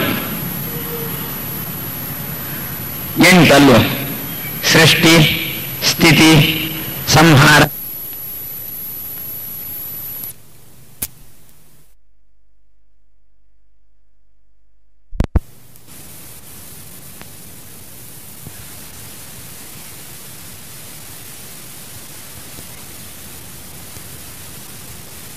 ತೆಗೆಯುವುದು. ಎಷ್ಟೋ ಸಂದರ್ಭದಲ್ಲಿ ತಿಳುವಳಿಕೆ ಇರುವುದು ಅಪಾಯ, ಆ ಸಂದರ್ಭದಲ್ಲಿ ಮರೆಯುವಿಕೆ ಬರುವಂತೆ ಮಾಡೋದು. ಬಂಧ ಮೋಕ್ಷ, ಸಂಸಾರದಲ್ಲಿ ಇಡುವಿಕೆ, ಸಂಸಾರದಿಂದ ತೆಗೆಯುವಿಕೆ. ಇದು ಜನ್ಮಾದಿಗಳು ಅಂತಂದ್ರು. ಇದು ಯಾರಿಂದಲೋ ಅಂತಹ ದೇವರನ್ನು ಚಿಂತನೆ ಮಾಡೋಣ ಅಂತ. ನೇರವಾಗಿ ದೇವರಿಂದ. ಆದ್ರಿಂದ ಆ ದೇವರನ್ನು ಚಿಂತನೆ ಮಾಡೋಣ. ನನಗೆ ಕೊಡು, ಎಲ್ಲ ಕೊಡು, 7 ಕೊಡು ಅಂತ ದೇವರಲ್ಲಿ ಕೇಳೋದು. ಯಾಕೆ? 8ನೇದ್ದು ಬರುವುದಕ್ಕೋಸ್ಕರ 7 ಕೊಡು ಅಂತ ದೇವರ ಚಿಂತನೆ. 8ನೇದ್ದು ಬರಬೇಕಾಗಿದೆ, ಬಿಡುಗಡೆ ಬೇಕಾಗಿದೆ. ಬಿಡುಗಡೆ ಅಂತ ಬರಬೇಕಾದ್ರೆ ಮೊದಲು ಬಂಧನದಲ್ಲಿರಬೇಕಲ್ಲ. ಬಂಧನ ಅಂತ ಆಗ್ಬೇಕಾದ್ರೆ ಅಜ್ಞಾನ ಬೇಕಲ್ಲ. ಬಂಧನದಲ್ಲಿರುವಾಗ ತಾನೇ ಜ್ಞಾನ. ಅಲ್ಲೇ ಸೃಷ್ಟಿಯ, ಸಂಸಾರದಲ್ಲೇ ಸೃಷ್ಟಿ ತಾನೆ. ಅಲ್ಲೇ ಇಟ್ಟ, ಅಲ್ಲೇ ಬೆಳೆಸಿದ, ಅಲ್ಲೇ ತಿಳುವಳಿಕೆ ಕೊಟ್ಟ ತಿಳುವಳಿಕೆ ಜಾಸ್ತಿ ಆಯ್ತು ಅಂದ್ರೆ ಅಲ್ಲೇ ತೆಗೆದ, ಅಲ್ಲಿಂದ ನಮ್ಮನ್ನು ಉದ್ಧಾರ ಮಾಡಿದ. ಆದ್ರಿಂದ 8ನೇದ್ದು ಬೇಕು. ಉಪ್ಪರಿಗೆ ಹತ್ತಬೇಕು, ಅದಕ್ಕೋಸ್ಕರ ಮೆಟ್ಟಲು ಏರುವಿಕೆ. ಮೆಟ್ಟಲಲ್ಲಿರುವುದೇ ನಮ್ಮ ಉದ್ದೇಶ ಅಲ್ಲ, ಉಪ್ಪರಿಗೆ ಹೋಗಬಾರದಕ್ಕೋಸ್ಕರ ಮೆಟ್ಟಲು. ಅದೇ ರೀತಿಯಲ್ಲಿ 8ನೇದ್ದು ಬೇಕಾಗಿದೆ, ಅದಕ್ಕೋಸ್ಕರ 7. ಆ ದೃಷ್ಟಿಯಿಂದ 8ನೇದ್ದನ್ನು ಪಡೆಯುವುದಕ್ಕೋಸ್ಕರ 7ರ ಅಪೇಕ್ಷೆ ಇದ್ದದ್ದರಿಂದ, ಯದ್ಯಪಿ ಇದೆಲ್ಲ ನಮ್ಗೆ ಇಷ್ಟ ಅಗತ್ಯನೇ ಇಲ್ಲಲ್ಲ. ಬಂದ ಯಾರಿಗೆ ಬೇಕು? ಯಾರಾದ್ರೂ ಕೇಳ್ತೇವೋ ದೇವರಲ್ಲಿ? ನಾವು ದೇವರಲ್ಲಿ ಏನು ಕೇಳ್ತೇವೆ ಅದನ್ನೇ ಕೊಡ್ತಾನೆ ಅಂತಲ್ವೋ? ಹುಟ್ಟಿದ್ದೇ ಜಾಸ್ತಿ ಆಗಿರುವಾಗ ನೀನು ಸೃಷ್ಟಿಕರ್ತ ಅಂತಂದ್ರೆ ನಮ್ಮನ್ನು ಹೌದಲ್ಲ, ಸರಿ ಹಾಗೆ ಮಾಡ್ತೇನೆ ಅಂತ ಹುಟ್ಟಿಸೇ ಬಿಡ್ತಾನೆ. ಯದ್ಯಪಿ ನಾವು ಮೊದಲು ಹುಟ್ಟಿದ್ದೇ ಜಾಸ್ತಿ ಆಗಿದೆ. ಹುಟ್ಟಿದ ಮೇಲೆ ಏನಂತ ಉಪಾಸನೆ? ಸೃಷ್ಟಿಕರ್ತ ಅಂತ ಉಪಾಸನೆ. ಹೇಗೆ ಉಪಾಸನೆ ಮಾಡ್ತೇವೋ ಹಾಗೆ ನಮ್ಮನ್ನು ಇಡ್ತಾನೆ, ಮತ್ತಷ್ಟು ಸೃಷ್ಟಿಸ್ತಾನೆ, ಮತ್ತಷ್ಟು ಪಾಲನೆ ಮಾಡ್ತಾನೆ, ಮತ್ತಷ್ಟು ಧ್ವಂಸ ಮಾಡ್ತಾನೆ. ಹಾಗಾದ್ರೆ ಇದೆಲ್ಲ ಉಪಾಸನೆ ಮಾಡಬೇಕು 7. ಹೌದು, 8ನೇದ್ದು ಬೇಕಾಗಿದೆ, ಅದಕ್ಕೋಸ್ಕರ 7 ಭಗವಂತನಲ್ಲಿ ಚಿಂತನೆ ಮಾಡಬೇಕು ಅಂತ ಹೇಳ್ತಾ, ಜನ್ಮಾದಿಗಳು ಯಾರಿಂದಲಂತಹ ದೇವರನ್ನು ಚಿಂತನೆ ಮಾಡ್ತೇವೆ. ಒಂದು. ಇನ್ನೊಂದು ಜನ್ಮಾದಿಗಳು ಎಷ್ಟು? 6. ಯಾವುದು? ಜಾಯತೆ, ಹುಟ್ಟಿದ ಮೇಲೆ ಇದ್ದಾನೆ. ಯಾಕಿದ್ದಾನೆ? ಸಾಯಲಿಲ್ಲ, ಇದ್ದಾನೆ. ಜಾಯತೆ ಅಸ್ಥಿ, ಅಸ್ಥಿ ಅಂದ್ರೆ ಇದ್ದಾನೆ. ಇದ್ದವನೇನಾದ? ಬೆಳೆದ, ವರ್ಧತೆ, ಬೆಳೆದ. ಪರಿಣಮತೆ, ವಿಕಾರ ಆಯಿತು. ಸ್ವಲ್ಪ ದಿವಸ ಅವನದ್ದು ಭೇಟಿಯೇ ಆಗಿಲ್ಲ. ಅವಾಗ ಓಹೋ ನೀವು ಅವರೇನಾ, ಪರಿಚಯನೇ ಆಗ್ತಿಲ್ಲ, ದಪ್ಪಾಗಿದ್ದೀರಲ್ಲ ಅಂತ ಅಂದ್ಬಿಟ್ಟು. ಇದೇನು? ಪರಿಣಮತೆ. ಅಲ್ಲಿಗೆ ಅವನಲ್ಲಿ ವಿಕಾರ ಬಂತು, ಮಾನಸಿಕ ವಿಕಾರನೋ ದೈಹಿಕ ವಿಕಾರನೋ ಬಂತು, ಪರಿಣಮತೆ. ದೇಹದಲ್ಲಿ ರಕ್ತ ಬಿಸಿ ಇರುವಾಗ ಹಾರಾಡಿದ, ರಕ್ತ ತಣ್ಣಗಾಯ್ತೋ, ಕುಗ್ಗಿದ, ಅಪಕ್ಷೀಯತೆ, ಕುಗ್ಗಿದ. 1 ದಿವಸ ಹೆಸರಿಲ್ಲದೆ ಸತ್ತ, ನಶ್ಯತಿ. ಜಾಯತೆ, ಅಸ್ತಿ, ವರ್ಧತೆ, ವಿಪರಿಣಮತೆ, ಪರಿಣಾಮ ಬಂತು, ಅಪಕ್ಷೀಯತೆ, ಕುಗ್ಗುವಿಕೆ ಬಂತು, ನಶ್ಯತಿ 6. ಈ 6 ಒಬ್ಬ ಚೇತನನಿಗೆ ಯಾರಿಂದ ಆಗುತ್ತದೋ ಆ ದೇವರನ್ನು ಚಿಂತನೆ ಮಾಡ್ತೇನೆ. ನೀನು ಇದನ್ನು ಕೊಡುವವ ಅಂತ ಚಿಂತನೆ ಮಾಡಿಬಿಟ್ರೆ ಒಂದು ರೀತಿಯಲ್ಲಿ ನಿನ್ನನ್ನು ಬೈದಂತೆ ಅಲ್ವೋ? ಅವಾಗೇನ್ ಮಾಡ್ತಿ? ಮತ್ತೆ ಅದನ್ನು ಕೊಡುವ ತಂಟೆಗೆ ಬರುವುದಿಲ್ಲ ನೀನು. ಒಬ್ಬ ವ್ಯಕ್ತಿ ಏನೋ ಕದ್ದಿದ್ದಾನೆ ಅಲ್ಲ, ಸುಳ್ಳು ಹೇಳಿದ್ದಾನೆ. ಎಲ್ಲಾ ಸಭೆಯ ಮುಂದೆ ಅವ ಕದ್ದವ ಸುಳ್ಳು ಹೇಳಿದವ ಅಂತ ಸಭೆಯ ಮುಂದೆ ಹೇಳಿ ಮತ್ತೆ ಅವ ಕದೀಲಿಕ್ಕೆ ಹೋಗುವುದಿಲ್ಲ, ಸುಳ್ಳು ಹೇಳಲಿಕ್ಕೆ ಹೋಗುವುದಿಲ್ಲ. ಅದೇ ರೀತಿ ನಾವು ಈ ದಿವಸ ಸಮಾಜಕ್ಕೆ ದೇವರ ಬಗ್ಗೆ ಏನ್ ಹೇಳ್ಬೇಕು ಗೊತ್ತು? ಜನ್ಮಾದಿಗಳನ್ನು ಕೊಡುವವ ಅಂತ ಅನ್ಬೇಕಂತೆ. ಏನರ್ಥ? ಒಂದು ರೀತಿಯಲ್ಲಿ ಬೈದಂತೆ ಅಲ್ವಾ ದೇವರನ್ನು, ನಿಂದಾಸ್ತುತಿ, ದೇವರನ್ನು ಬೈದಂತೆ. ಏನರ್ಥ? ಜನ್ಮ ಕೊಟ್ಟ ಅಂದ್ರೆ ಜೊತೆಯಲ್ಲಿ ದುಃಖ ಕೊಟ್ಟ ಅಂತಲೇ ಅರ್ಥ. ಏನರ್ಥ? ಒಂದು ಕಷ್ಟ ಕೊಡುವ ಅಂತ ಹೇಳಿದಂತೆ ಆಯ್ತು. ದೇವರಿಗೆ ಸಹಿಸಲಿಕ್ಕೆ ಆಗುದಿಲ್ಲ ಅಂತ ಕೂಡಲೇ ತೆಗೆದು ಬಿಡ್ತಾನಂತೆ ಕಷ್ಟಗಳನ್ನು. ಜನ್ಮಾದಿಗಳನ್ನು 6 ನಮ್ಮಿಂದ ತೆಗೆದು ಬಿಡ್ತಾನೆ. ಅದಕ್ಕೋಸ್ಕರನೇ ಪ್ರತಿ ದಿವಸ ದೇವರನ್ನು ಏನು ತಪಾಸಣೆ ಮಾಡಬೇಕು? ಜನ್ಮಾದಿಗಳನ್ನು ಕೊಡುವ ಅಂತ ನಿಂದಾಸ್ತುತಿ ಮಾಡೋಣ. ಭಗವಂತ ಜನ್ಮಾದಿಗಳು ನಮ್ಮಿಂದ ತಪ್ಪಿಸಿ ಬಿಡ್ತಾನೆ ಅಂತಂದ್ರೆ ಇಂತಹ ಜನ್ಮಾದಿ 6 ಯಾರು ಕೊಡುವವನೋ, ಆದ್ದರಿಂದಲೇ 6 ತೆರೆಯ ನೋಡಂಬೇಗ ಅದ ನಿವಾರಿಸಿ ನೀ ದಾಟಿ ಸಂಬೇಗ. 6 ತೆರೆಗಳು ನಮ್ಮ ಜೀವನದಲ್ಲಿ. ಸತ್ತ 6ನೇ ತೆರೆ ಸಾಯುವುದೇ, 6ನೇ ತೆರೆ ಸತ್ತ. ಯಾಕೆ ಸತ್ತ? ಮತ್ತೊಮ್ಮೆ ಹುಟ್ಟುವುದಕ್ಕೋಸ್ಕರ. 6ನೇ ತೆರೆ ಹಿಂದೆ ಮತ್ತೊಂದು ತೆರೆ ಬಂತು, ಅದೇ ತೆರೆ ಬಂತು, ಅದು ಬಂತು, ಅದರ ಹಿಂದೆ ಪುನಃ ಮತ್ತೊಂದು ಬಂತು. ಆದ್ರೆ ಮುಗಿಯುವುದಿಲ್ಲ ಅಲ್ಲ, ಹುಟ್ಟು ಸಾವು ಇದರ ಮಧ್ಯದಲ್ಲಿ ಬಾಕಿ ಇದ್ದಲ್ಲ. ಆದ್ರಿಂದ ಏನಂದ್ರು? 6 ತೆರೆಯ ನೋಡಂಬಿಗ ಅಂತಂದ್ರು. 6 ತೆರೆ, 6 ಉಂಟಲ್ಲ ಈಗ, ಇದರಲ್ಲಿ 6 ತೆರೆ. 6 ಹಿತವರು ನಿನಗೆ ಈ 3ರೊಳಗೆ ಇರೋದು 3. 6 ಹಿತವರು ಅಂದ್ರೆ 6 ಜನ ಹಿತವರು ಅಂತ ಅರ್ಥನಲ್ಲ. ಮತ್ತೆ ಅಲ್ಲಿ 6 ಅಂತಂದ್ರೆ ಯಾರು ಅಂತ ಅರ್ಥ ಅಲ್ವೋ? ಅದೇ ರೀತಿಯಲ್ಲಿ 6 ತೆರೆ ನೋಡಂಬಿಗ. ಇದರಲ್ಲಿ ತೆರೆ ಯಾವುದು ನೋಡೋ ಭಗವಂತ ಅಂತ ಕೇಳೋದಂತೆ ದಾಸರು. ಒಟ್ಟಿಗೆ 6 ಉಂಟು. ಒಬ್ಬ ಜೀವನಿಗೆ ಜೀವನದಲ್ಲಿ ಬಂದು ಹೋಗತಕ್ಕದ್ದು 6 ಉಂಟು. ಈ 6ರಲ್ಲಿ ತೆರೆ ಯಾವುದು ಅಂದ್ರೆ, ತೆರೆ ಯಾವುದು ಅಂತಂದ್ರೆ ತೆರೆಯ ಲಕ್ಷಣ ಏನು? ಸಮುದ್ರದಲ್ಲಿ ಬಿದ್ದದ್ದನ್ನು ಬದಿಗೆ ತಂದು ಹಾಕದಕ್ಕೆ ತೆರೆ ಅಂತ ಹೆಸರಲ್ವ? ತೆರೆಯ ಕೆಲಸ ಅಷ್ಟೇ ಅಲ್ವೋ? ನಾವೇನೋ ಸಮುದ್ರಕ್ಕೆ ಕೊಂಡೋಗಿ ಹಾಕಿದೆವು, ತೆರೆ ಏನು ಮಾಡ್ತದೆ? ಅದನ್ನು ಬದಿಗೆ ತಂದು ಹಾಕ್ತದೆ. ಹಾಗಾದ್ರೆ ನಾವೀಗ ಸಮುದ್ರದಲ್ಲಿ ಬಿದ್ದಿದ್ದೇವೆ. ನಮ್ಮನ್ನು ಈ ಸಮುದ್ರದಿಂದ ಮೋಕ್ಷ ಎನ್ನತಕ್ಕಂಥ ದಡಕ್ಕೆ ಹಾಕತಕ್ಕದ್ದು ಯಾವುದು? ಇದರಲ್ಲಿ 6ರಲ್ಲಿ 6 ತೆರೆಯ ನೋಡಂಬಿಗ. ಜಾಯತೆ, ಅಸ್ತಿ, ವರ್ಧತೆ, ವಿಪರಿಣಮತೆ, ಅಪಕ್ಷೀಯತೆ, ನಶ್ಯತೆ ಅಂತ 6 ಉಂಟಲ್ಲ. ಈ 6ರಲ್ಲಿ ಯಾವುದು ನಮ್ಮನ್ನು ದಡಕ್ಕೆ ತಲುಪಿಸ್ತದೆ? ಅಂಬಿಗ ನೀನೇ ನೋಡೋದನ್ನು, ನೀನೇ ವಿಚಾರ ಮಾಡಿ ಅದನ್ನು ನನಗೆ ಕೊಡು ಎನ್ನತಕ್ಕಂಥ ಅಭಿಪ್ರಾಯದಲ್ಲಿಯೂ ಕೂಡ 6 ತೆರೆಯ ನೋಡಂಬಿಗ. 6 ತೆರೆಯ ನೋಡಂಬಿಗ. ಜನ್ಮಾದಿಗಳು 8. ಇಂತಹ ಜನ್ಮಾದಿಗಳು 8, ಜನ್ಮಾದಿಗಳು 6. ಈ 6 ಕೊಡತಕ್ಕಂತಹ ಭಗವಂತನೇ ಅಂತ ದೇವರನ್ನು ಚಿಂತನೆ ಮಾಡಿಬಿಟ್ರೆ ಆ 6 ತೆಗೀತಾನೆ. ಈ 6 ದೋಷ ಅಲ್ವೋ? ಹೌದು. ಸಂಸಾರದಲ್ಲಿ ಇರುವುದು ದೋಷ, ಬೆಳೆಯುವುದು ದೋಷ, ವಿಪರಿಣಾಮ, ಕ್ಷೀಣ, ಸಾಯುವುದು ಎಲ್ಲ ದೋಷ, ಹುಟ್ಟುವುದು ಅದು ದೋಷ. ಆದ್ರೆ ನಮ್ಮಲ್ಲಿ ಒಂದು ಚಾಲ್ತಿಯಲ್ಲಿ ಬಂತು, ಏನು ತಪ್ಪು ಮಾಡಿದ್ದಕ್ಕೆ ಹುಟ್ಟಿ ಬಂದಿದ್ದೇನೋ ಸ್ವಾಮಿ, ಹುಟ್ಟಿದ್ದೇ ತಪ್ಪು ಅಂತ ಆಯ್ತು. ಹಾಗಾದ್ರೆ ಮೊದಲಿನದ್ದೇ ತಪ್ಪು, ಅದರ ಜೊತೆಗೆ ಬಾಕಿದ್ದೆಲ್ಲ ತಪ್ಪುಗಳು ಸೇರಿಕೊಂಡಿತು. ಯಾರೋ ಒಬ್ರು ಕೇಳಿದ್ರಂತೆ, ನಾನು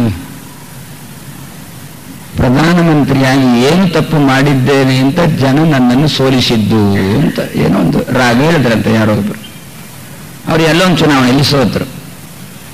ಆಮೇಲೆ ಹೀಗೆ ಉದ್ಗಾರ ತೆಗೆದ್ರು, ನಾನು ಪ್ರಧಾನಮಂತ್ರಿಯಾಗಿ ಏನು ತಪ್ಪು ಮಾಡಿದ್ದೇನೆ ಅಂತ ಜನ ನನ್ನನ್ನು ಸೋಲಿಸಿದ್ದು. ಅದಕ್ಕೆ ಯಾರು ಅಂದ್ರು, ನೀವು ಪ್ರಧಾನಮಂತ್ರಿ ಆದ ತಪ್ಪಿಗೇನೆ ಜನ ನಿಮ್ಮನ್ನು ಸೋಲಿಸಿದ್ದು ಅಂದ್ರೆ ಯಾರು ಅಂದ್ರಂತೆ. ಹಾಗೆ ನಾವೆಲ್ಲ ಈ ದಿವಸ ಈ ಸಂಸಾರದಲ್ಲಿದ್ದುಕೊಂಡು ನಾನು ಏನು ತಪ್ಪು ಮಾಡಿದ್ದೇನೆ ಅಂತ ದೇವರು ನನಗೆ ಇಷ್ಟು ಶಿಕ್ಷೆ ಕೊಡ್ತಾನೆ ಸ್ವಾಮಿ ಅಂತಂದ್ರೆ, ಶಾಸ್ತ್ರ ಅಂದಿತು ಹುಟ್ಟಿದ ತಪ್ಪಿಗೇನೆ ಇಷ್ಟೆಲ್ಲ ಶಿಕ್ಷೆ ದೇವರು ಕೊಡ್ತಾ ಇದ್ದಾನೆ. ಆದ್ರಿಂದ ಏನ್ ಮಾಡಬೇಕು? ಹುಟ್ಟದಂತೆ ಮಾಡಿಕೊಳ್ಬೇಕು ಅಂತ. ಅದಕ್ಕೆ ಬೇಕಾಗಿರತಕ್ಕಂಥ ಸಿದ್ಧತೆಗೆ ನಾವು ಮಾಡಬೇಕು ವಿನಃ ಹುಟ್ಟಿದ ಮೇಲೆ ತಪ್ಪಿಸಿಕೊಳ್ಳುವುದು ಹೇಗೆ ಅಂತ ಚಿಂತೆ ಅಲ್ಲ. ಹುಟ್ಟದ್ದು ಏನ್ ಮಾಡಿದ್ರೆ ಹುಟ್ಟುವುದಿಲ್ಲ ಎನ್ನುವುದು ನಾವು ಅದಕ್ಕೆ ಬೇಕಾಗಿರತಕ್ಕಂಥ ಸಿದ್ಧತೆಗಳನ್ನು ಮಾಡಿಕೊಳ್ಬೇಕೆನ್ನೋ ಅಭಿಪ್ರಾಯದಲ್ಲಿ ಜನ್ಮ ಆದ್ಯಸ್ಯ ಜನ್ಮಾದಿ ಅಸ್ಯ ಯತಃ, ಯಾವ ಭಗವಂತನಿಂದಲೋ ಅಂತಹ ಸತ್ಯಂ ಪರಂ ಧೀಮಹಿ ಅಂತ. ಏನು? ಸತ್ಯನನ್ನು ಚಿಂತನೆ ಮಾಡೋಣ ಅಂತ. ಸತ್ಯ ಅಂದ್ರೆ ಸತ್ಯ ಅಂತ ಭಗವಂತನಿಗೆ ಹೆಸರು. ಆದ್ರಿಂದ ಪ್ರತಿ ದಿವಸ ಬೆಳಿಗ್ಗೆದ್ದ ಕೂಡಲೇ ಮನೆಯಲ್ಲಿ ಮಕ್ಕಳಿಗೆ ಅಪ್ಪ ಅಮ್ಮ ಹೇಳೋದುಂಟಲ್ಲ, ಸತ್ಯ ಹೇಳಬೇಕು, ಸತ್ಯ ಹೇಳಬೇಕು, ಮಗು ಸತ್ಯ ಹೇಳಬೇಕು. ಏನರ್ಥ ಬಂತು ಸತ್ಯ ಹೇಳಬೇಕಂದ್ರೆ? ಮಗು ಜೀವನದಲ್ಲಿ ಪ್ರತಿನಿತ್ಯ ದೇವರನ್ನು ಹೇಳಬೇಕು, ದೇವರನ್ನು ಹೇಳಬೇಕು. ಯಾಕೆ? ಸತ್ಯ ಅಂದ್ರೆ ದೇವರು ಅಂತ ಅರ್ಥ. ಸತ್ಯಂ ಪರಂ ಧೀಮಹಿ ತಂದಿದ್ದಾರೆ ಇಲ್ಲಿ ವ್ಯಾಸರು. ಸತ್ಯವನ್ನು ಹೇಳಬೇಕು ಅಂತಂದ್ರೆ ಸತ್ಯ ಸತ್ಯ ಪರಾಕ್ರಮ. ವಿಷ್ಣು ಸಹಸ್ರನಾಮ ಭಗವಂತನ ಸತ್ಯ ಅನ್ನೋ ಶಬ್ದದಿಂದ ಹೇಳ್ತಾ ಉಂಟು. ಅದರಿಂದ ಸತ್ಯವನ್ನು ಹೇಳಬೇಕು ಅಂತಂದ್ರೆ ದೇವರನ್ನು ಹೇಳಬೇಕು ಅಂತ ಪ್ರತಿ ದಿವಸ ಬೆಳಿಗ್ಗೆದ್ದು ನಾವು ಮನೆಯಲ್ಲಿ ನಮ್ಮ ಮಕ್ಕಳಿಗೆ ಹೇಳ್ತಾ ಬರೋಣ. ಮಗು ಬೆಳೀತಾ ಬೆಳೀತಾ ಬಂದಂತೆ ಭಗವಂತನ ಪ್ರಜ್ಞೆ ತನ್ನಲ್ಲಿ ಬೆಳೆಸಿಕೊಂಡು ಇನ್ನೊಬ್ಬರಿಗೆ ಹೇಳತಕ್ಕಂಥ ಹಂತಕ್ಕೆ ಬೆಳೀತದೆ. ಆ ದೃಷ್ಟಿಯಿಂದ ವ್ಯಾಸರು ಭಗವಂತನ ಸತ್ಯ ಎನ್ನತಕ್ಕಂಥ ಶಬ್ದದಿಂದಲೇ ಕರೆದಿದ್ದಾರೆ. ಎರಡೂ ರೀತಿಯಲ್ಲಿ ಆಯಿತು. ಸತ್ಯವನ್ನು ಹೇಳಬೇಕು, ಒಂದು ಇದ್ದದ್ದನ್ನಿದ್ದ ಹಾಗೆ ಹೇಳಬೇಕು ಅಂತ ತಾನೆ. ನಾವು ನೀವು ಯದ್ಯಪಿ ಸತ್ಯ ಶಬ್ದದ ಅರ್ಥ ಆಚಾರ್ಯರು ಬೇರೆ ರೀತಿ ಹೇಳಿದ್ದಾರೆ. ಯಾವ ಮಾತಿನಿಂದ ಸಜ್ಜನರಿಗೆ ಸಂತೋಷ ಆಗ್ತೋ ಅದನ್ನು ಸತ್ಯ ಅಂತ ಆಚಾರ್ಯ ಮಧ್ವರಂದ್ರು, ಶಾಸ್ತ್ರಕಾರರಂದ್ರು. ಆದ್ರೂ ಲೋಕದಲ್ಲಿ ಒಂದು ಚಾಲ್ತಿ ಉಂಟು, ಸತ್ಯ ಅಂದ್ರೆ ಇದ್ದದ್ದನ್ನಿದ್ದ ಹಾಗೆ ಹೇಳೋದು ಅಂತ. ಹೌದು, ಇದ್ದದ್ದನ್ನಿದ್ದ ಹಾಗೆ ಹೇಳಿದ ವ್ಯಕ್ತಿಗಳಿಗೆ ಮಾತ್ರ ಮೋಕ್ಷ ಆಗುವುದು, ಇಲ್ಲದಿದ್ರೆ ಆಗುವುದಿಲ್ಲ ಅಂತಾರೆ. ಯಾಕೆ? ಎಷ್ಟೋ ಜನ ಇದ್ದಂತಹ ದೇವರನ್ನು ಇಲ್ಲದ ಹಾಗೆ ಹೇಳಿದ್ರಂತೆ ಸಮಾಜಕ್ಕೆ. ಆದ್ರಿಂದ ಏನಾದ್ರೂ ಅವರು ಸತ್ಯ ಹೇಳಲಿಲ್ಲ. ಸತ್ಯ ಶಬ್ದ ಕರ್ತೇನು? ಇದ್ದದ್ದನ್ನಿದ್ದ ಹಾಗೆ ಹೇಳಬೇಕಲ್ಲ. ಆದ್ರಿಂದ ಮಕ್ಕಳಿಗೆ ಹಾಗೆ ಪಾಠ ಮಾಡೋಣ, ಇದ್ದದ್ದನ್ನಿದ್ದ ಹಾಗೆ ಹೇಳೋಣ. ದೇವರು ಹೇಗೆ ಇದ್ದಾನೋ ಹಾಗೆಯೇ ಹೇಳು, ಹೊರತು ನಿನ್ನದನ್ನು ಸೇರಿಸಿಕೊಂಡು ತಿರುಚಿ ಹೇಳುವ ಗೊಡವೆಗೆ ಹೋಗಬೇಡ. ಹಾಗೆ ಹೇಳಿದ್ರೆ ಸತ್ಯ ಹೇಳಿದಂತೆ ಆಗಿಲ್ಲ. ಆ ದೃಷ್ಟಿಯಿಂದ ದೇವರನ್ನು ಯಾವ ಶಬ್ದದಿಂದ ಕರೀತಾರೆ? ಸತ್ಯ ಎನ್ನುವ ಶಬ್ದದಿಂದ ಕರೀತಾರೆ. ಹಾಗಾದ್ರೆ ಸತ್ಯ ಹೇಳಬೇಕು, ಇದ್ದದ್ದನ್ನಿದ್ದ ಹಾಗೆ ಹೇಳಬೇಕು. ಇದ್ದದ್ದು ದೇವರು ಹೇಗಿದ್ದಾನೆ? ನಮ್ಮಕ್ಕಿಂತ ಭಿನ್ನನಾಗಿದ್ದಾನೆ, ನಮ್ಮಕ್ಕಿಂತ ಎತ್ತರದಲ್ಲಿದ್ದಾನೆ. ನಮ್ಮಕ್ಕಿಂತ ಭಿನ್ನನಾಗಿ ನಮ್ಮಕ್ಕಿಂತ ಎತ್ತರದಲ್ಲಿ ಇರತಕ್ಕಂಥ ದೇವರನ್ನು ಹಾಗೆಯೇ ಸಮಾಜಕ್ಕೆ ಕೊಡು, ಹೊರತು ನಾನೇ ಅವನು ಅಂತ ಕೊಡಬೇಡ, ನನ್ನಂತೆ ಅವನು ಅಂತ ಕೊಡಬೇಡ. ಕೊಟ್ಟರೆ ನೀನು ಸುಳ್ಳು ಹೇಳಿದಂತೆ ಆಯಿತು ಅಂತಂದು. ಆ ದೃಷ್ಟಿಯಿಂದ ಸತ್ಯಂ ಪರಂ ಧೀಮಹಿ. ಹಾಗಾದ್ರೆ ನಿತ್ಯ ಬೆಳಿಗ್ಗೆದ್ದು ನಾವು ಅದನ್ನು ಚಿಂತನೆ ಮಾಡೋಣ. ಸತ್ಯಂ ಪರಂ ಧೀಮಹಿ, ಸತ್ಯಂ ಪರಂ ಧೀಮಹಿ. ದೇವರ ಬಗ್ಗೆ ಎನ್ನ ಬಾಯಿಯಿಂದ ದೇವರು ಹೇಗಿದ್ದಾನೋ ಹಾಗೆ ಮಾತು ಬರಲಿ ಅಂತ ದೇವರಲ್ಲಿ ಪ್ರಾರ್ಥನೆ ಮಾಡು. ಇಲ್ಲದಿದ್ರೆ 16 ಕಡೆ ಉಪನ್ಯಾಸಗಳು ನಡೆಯುವಾಗ ಎಲ್ಲಾ ಕಡೆ ಉಪನ್ಯಾಸ ಹೋಗಿ ಕೇಳಿ ಕೇಳಿ ಕೇಳಿ ಒಂದು ರೀತಿಯಲ್ಲಿ ನಮಗೂ ಗೋಜಲು ಅವ್ರು ಹೇಳುದು ಸರಿಯೋ, ಇವರು ಹೇಳುದು ಸರಿಯೋ, ಅದು ಯಾಕೆ ಕೊಡುದು, ಇದು ಯಾಕೆ ಕೊಡುದು ಅಂತ ಪ್ರಸಂಗ ನಮ್ಮ ಜೀವನದಲ್ಲಿ ಬರುವಾಗ, ಅದರಿಂದ ಮೊದಲು ಈ ಕ್ಷೇತ್ರಕ್ಕೆ ಧುಮುಕಬೇಕಾದ್ರೆ ಮೊದಲೇ ಒಂದು ಕಡೆ ಬೆಳಿಗ್ಗೆದ್ದು ಸತ್ಯಂ ಪರಂ ಧೀಮಹಿ, ಸತ್ಯಂ ಪರಂ ಧೀಮಹಿ ಅಂತ ಚಿಂತನೆ ಮಾಡೋಣ. 16 ಉಪನ್ಯಾಸಗಳನ್ನು ಕೇಳಿದ್ರು ದೇವರು ಹೇಗಿದ್ದಾನೆ ಹಾಗೇ ತಿಳ್ಕೊಳ್ಳತಕ್ಕಂಥ ಪ್ರಸಂಗ ನನಗೆ ಬರಲಿ ಎನ್ನತಕ್ಕಂಥ ಚಿಂತನೆ ನಮ್ಮ ಜೀವನದಲ್ಲಿ ಬರಬೇಕೆನ್ನುವ ದೃಷ್ಟಿಯಿಂದ ವ್ಯಾಸರು ಸತ್ಯಂ ಪರಂ ಧೀಮಹಿ ಎನ್ನತಕ್ಕಂತಹ ಶಬ್ದವನ್ನು ತಾನಿಲ್ಲಿ ಹಾಕಿದ್ದಾರೆ. ಜನ್ಮ ಆದ್ಯಸ್ಯ ಯತಃ ಅನ್ವಯಾತ್. ಅನ್ವಯ ಅಂದ್ರೆ ಹೊಂದಾಣಿಕೆ. ಮಾತಿನ ಶೈಲಿಯಲ್ಲಿ ಹೇಳುವುದಕ್ಕೆ, ಶಬ್ದಗಳನ್ನು ಜೋಡಿಸಿಕೊಂಡು ಹೇಳುವುದಕ್ಕೆ ಅನ್ವಯ ಅಂತ ಕರೆದ್ರು. ದಾಸರ ಹಾಡುಗಳಲ್ಲಿ ಕೂಡ ಕೆಲವು ಸಂದರ್ಭದಲ್ಲಿ ರಾಗಕ್ಕೆ ತಾಳಕ್ಕೆ ಅನುಗುಣ ಆಗಬೇಕೆನ್ನುವ ದೃಷ್ಟಿಯಿಂದ ಕರ್ತೃಪದ ಮತ್ತೆ ಹೇಳಿ ಕ್ರಿಯಾಪದ ಮೊದಲು ಹೇಳತಕ್ಕಂಥ ಪ್ರಸಂಗನೂ ಇರುತ್ತದೆ. ಯದ್ಯಪಿ ಮಾತಾಡುವ ಶೈಲಿ ಹೇಗೆ, ಮೊದಲು ಕರ್ತೃಪದ, ಆಮೇಲೆ ಕರ್ಮಪದ, ಮತ್ತೆ ಕ್ರಿಯಾಪದ, ಇದು ಮಾತಾಡುವ ಶೈಲಿ. ಆದರೆ ಅದೇ ರೀತಿ ಹಾಡಿದ್ರೆ ಅಲ್ಲಿ ತಾಳ ಸಿಗುವುದಿಲ್ಲ. ನಮಗೆ ತಾಳ ಬೇಕಾಗಿದೆ. ಅದಕ್ಕೋಸ್ಕರ ಏನ್ ಮಾಡ್ತೇವೆ, ತಾಳಕ್ಕೆ ಅನುಗುಣವಾಗಿ ಮೊದಲೇ ಮಾಡಿದೆನೋ ಅಂತಂದು ಮತ್ತೆ ನಾನು ಅಂತ ಹೀಗೆ ಹೇಳಿಕೊಂಡು ಹೊರತಕ್ಕಂಥ ಪ್ರಸಂಗ ಉಂಟು. ಅದನ್ನು ಮಾತಿನ ಶೈಲಿಗೆ ತರುವಾಗ ನಾನು ಮಾಡಿದೆನೋ ಅಂತ ಹೇಳುವಂತೆ ಇದನ್ನು ಅನ್ವಯ ಅಂತ ಕರೆದ್ರು, ಹೊಂದಾಣಿಕೆ ಅಂತಂದ್ರು, ಶಬ್ದಗಳ ಹೊಂದಾಣಿಕೆ ಅಂತಂದ್ರು. ಇನ್ನೂ ಒಂದು ಹೊಂದಾಣಿಕೆ ಅಂತಂದ್ರೆ ವೇದದಲ್ಲಿ ಇರುವುದೇ ವಿಷ್ಣು ಸೂಕ್ತ ಅಂತ ಸಿಗುವುದು 1-2, ಮತ್ತೆಲ್ಲ ಅಗ್ನಿ ಸೂಕ್ತ, ಇಂದ್ರ ಸೂಕ್ತ, ಗಣಪತಿ ಸೂಕ್ತ, ಆ ಸೂಕ್ತ ಈ ಸೂಕ್ತ ಅಂತ ಎಲ್ಲಾ ದೇವತೆಗಳ ಹೆಸರಲ್ಲೇ ಸೂಕ್ತಗಳು ಪ್ರಸಿದ್ಧ ಆಗಿದೆ. ವಿಷ್ಣು ಸೂಕ್ತ ಅಂತಂದ್ರೆ ಅಥೋ ದೇವ ಆವಂತನು ಅಂತಂದು ವಿಷ್ಣುರುಕಂ ವೀರ್ಯಾಣಿ ಇತ್ಯಾದಿ ಕೆಲವು ಸಿಕ್ಕಿತು. ವಾಯುದೇವರ ಸೂಕ್ತ ಅದು ಇದು ಅಂತ ಬಹಳ ಉಂಟು. ಹಾಗಿರುವಾಗ ಇಂಥದ್ದನ್ನು ಹಿಡ್ಕೊಂಡು ನಾವು ದೇವರನ್ನು ತಿಳ್ಕೊಳ್ಳಿಕ್ಕೆ ಸಾಧ್ಯನೋ ವೇದದಿಂದ ಅಂತ, ಅದಕ್ಕಂದ್ರೆ ಸ್ವಲ್ಪ ಹೊಂದಾಣಿಕೆ ಮಾಡಿಕೊ ಅಂತಂದ್ರು. ವೇದದ ಜೊತೆಗೆ ಹೊಂದಾಣಿಕೆ ಮಾಡಿಕೊ. ಯಾರ ಹೆಸರಲ್ಲಿ ಆ ಸೂಕ್ತ ಉಂಟೋ ಆ ದೇವತೆ ಜೊತೆ ಸ್ವಲ್ಪ ಹೊಂದಾಣಿಕೆ ಮಾಡಿಕೊ. ಇಂದ್ರ ಸೂಕ್ತ ಅಂತ ಉಂಟಲ್ಲ, ಅಗ್ನಿ ಸೂಕ್ತ ಅಂತ ಉಂಟಲ್ಲ, ಇಂದ್ರನ ಜೊತೆ ಹೊಂದಾಣಿಕೆ ಮಾಡಿಕೊಳ್ಳೋಣ, ಅಗ್ನಿ ಜೊತೆ ಹೊಂದಾಣಿಕೆ ಮಾಡಿಕೊಳ್ಳೋಣ. ಏನು ಹೊಂದಾಣಿಕೆ? ಆ ದೇವತೆಗಳನ್ನೇ ಪ್ರಾರ್ಥನೆ ಮಾಡೋಣ, ಸ್ವಲ್ಪ ಈ ಸೂಕ್ತದ ಅಂತರಾರ್ಥ ತಿಳಿಸಪ್ಪ ಅಂತ ಪ್ರಾರ್ಥನೆ ಮಾಡೋಣ. ಈ ಸೂಕ್ತ ಯಾರನ್ನು ಹೇಳ್ತಾರೆ, ನಿಜವಾಗಿ ಯಾರನ್ನು ಹೇಳ್ತಾರೆ ಅಂತ ತಿಳಿಸಪ್ಪ. ಮೇಲೆ ಏನೋ ಮಾತಾಡಿದ, ಬರಬೇಕು ಅಂತಂದ. ಒಂದು 2-3 ಜನ ಕೂತಿದ್ದೆವು ಸ್ವಾಮಿಗಳು, ನಾನು ಕೂತಿದ್ದೆ.